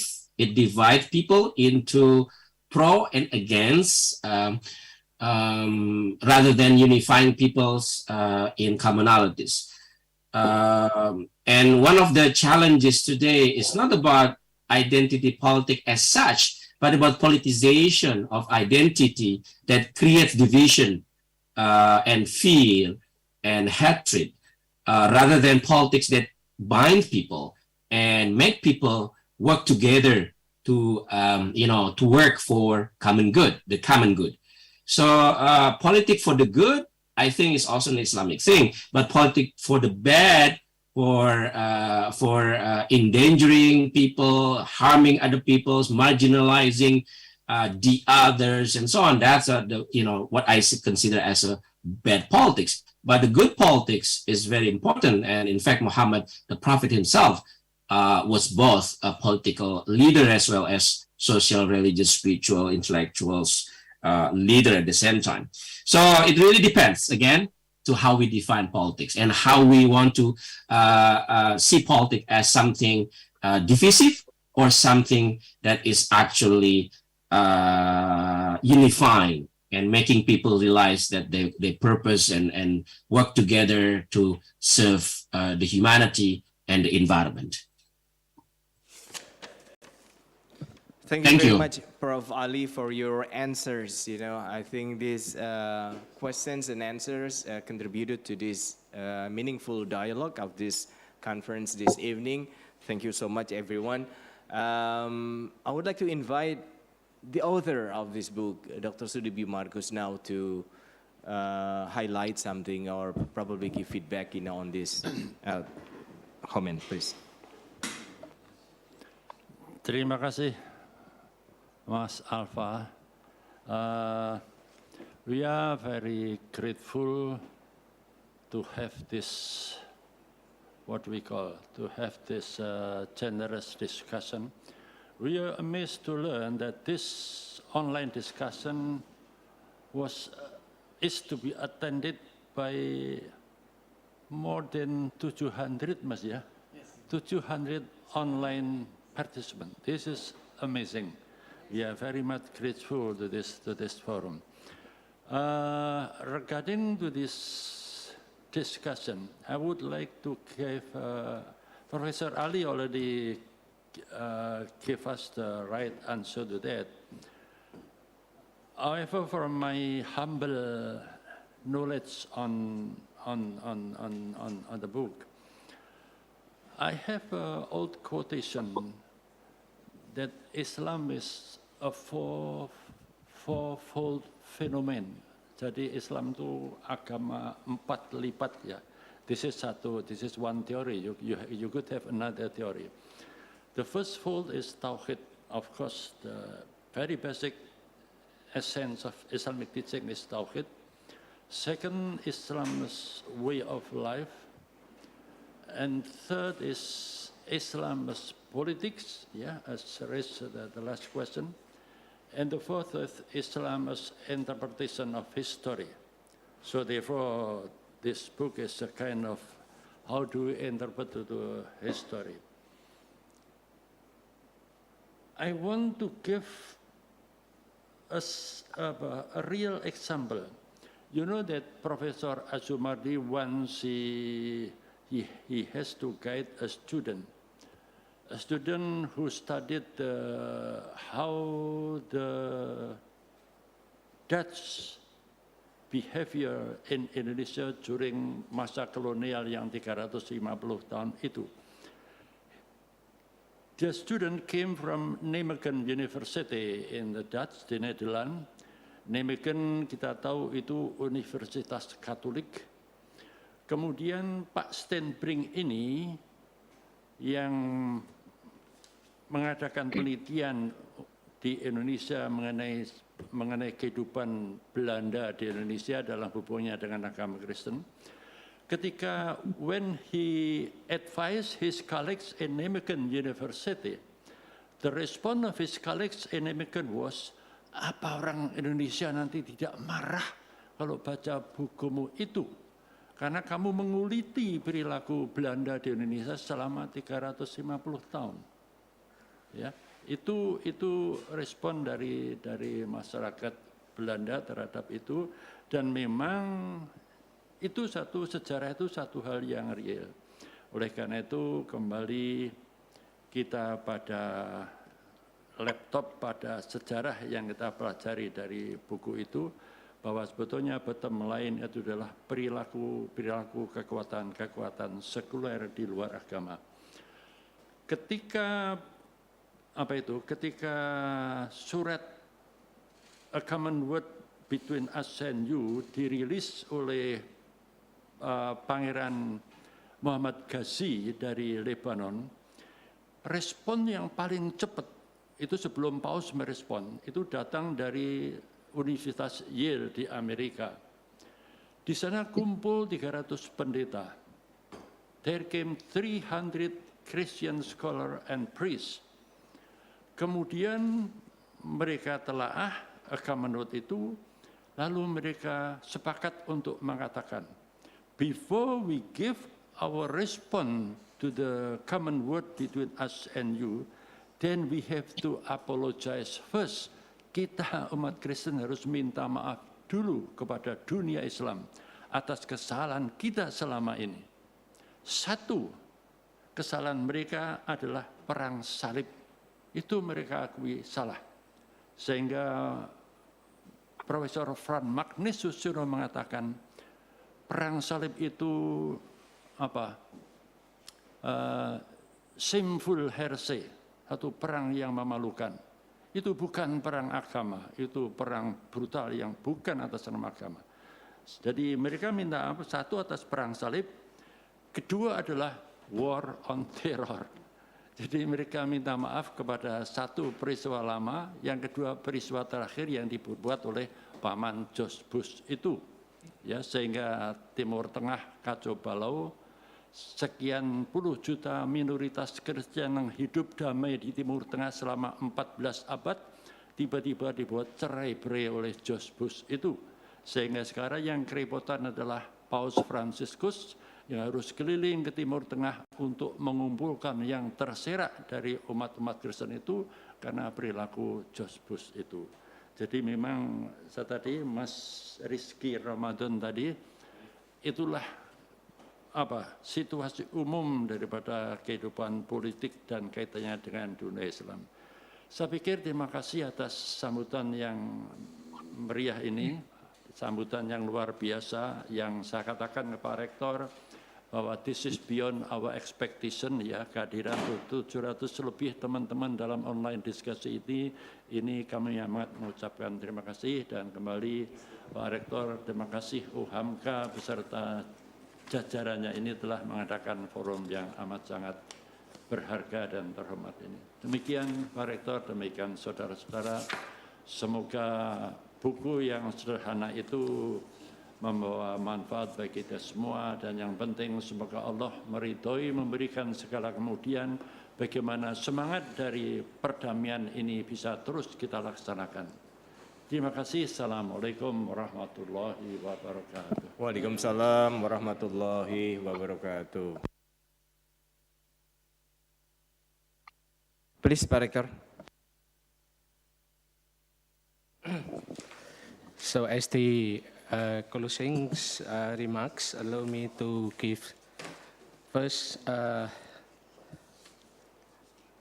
I express my deeply thank to all the speakers of the opening remark, Prof. James Peacock, Ms. Gray Henry, Imam Samsi Ali, and Ambassador, as well as the Professor Abdul Mukti, the Secretary General of Muhammadiyah. I also thank to the speakers of book discussion, Professor Muhammad Ali and Professor Rohaini Zulhayati. From your opening remark and discussion makes our international book launching become grateful, generous, and productive.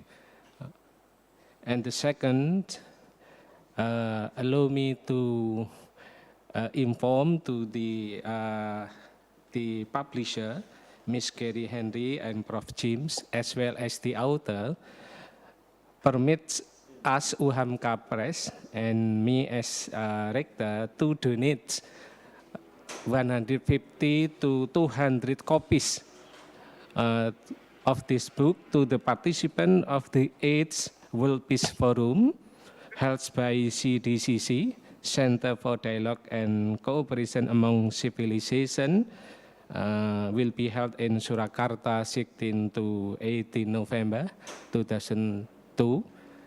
It is also the Pra-Muktamar, we call it. And the third, allow me to quote for peace, as written by Albert Einstein: peace cannot kept by force.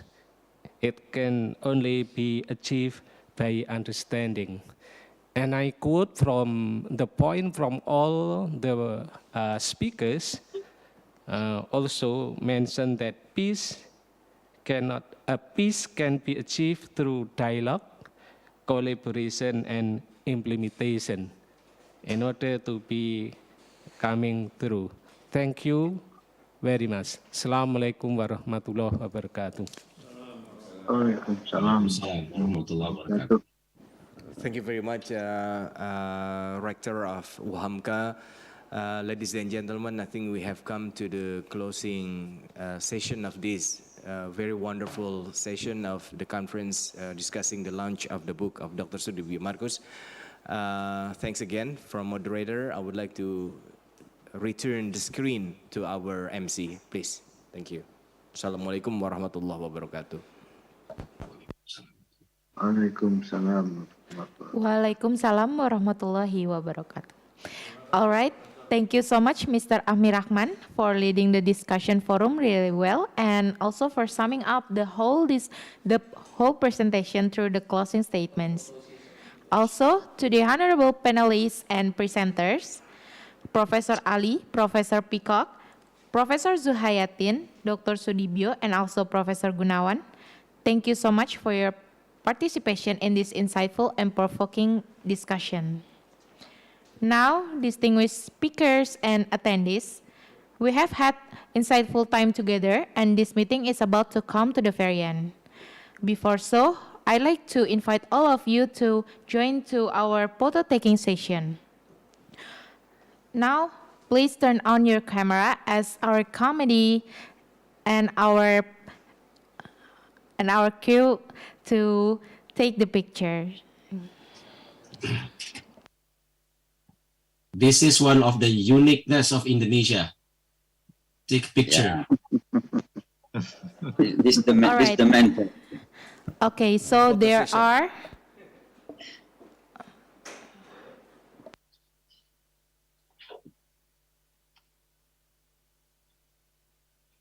Prof. Ali, are you going to solo? all right, sorry. So there are 7 slides and I will be counting numbers. 3 for the first slide. Ready? 3, 2, 1, cheers. Next, the second slide. Please open up your camera.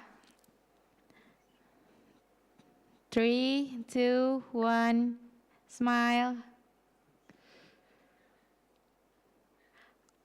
All right, so we will just end until the second slide because there are people who still turn off their camera. So I like to continue to our meeting. So on behalf of the committee, I'd like to once again extend our deepest appreciation for your support and also participation for the international launching book, Islam and the West. As our farewell, we hope that the insightful book discussions that we had today will broaden and deepen pitch among all people and also to spread the basic tenets of religions as instrument for peace worldwide. So that's all for our international launching book today, hosted by Universitas Muhammadiyah Professor Dr. HAMKA. I'm Fatia Amalia Sultanah, and I'm greatly honored to have the opportunity to chair this event. Thank you so much. Very good evening for all of us, and have a good day for people who just started.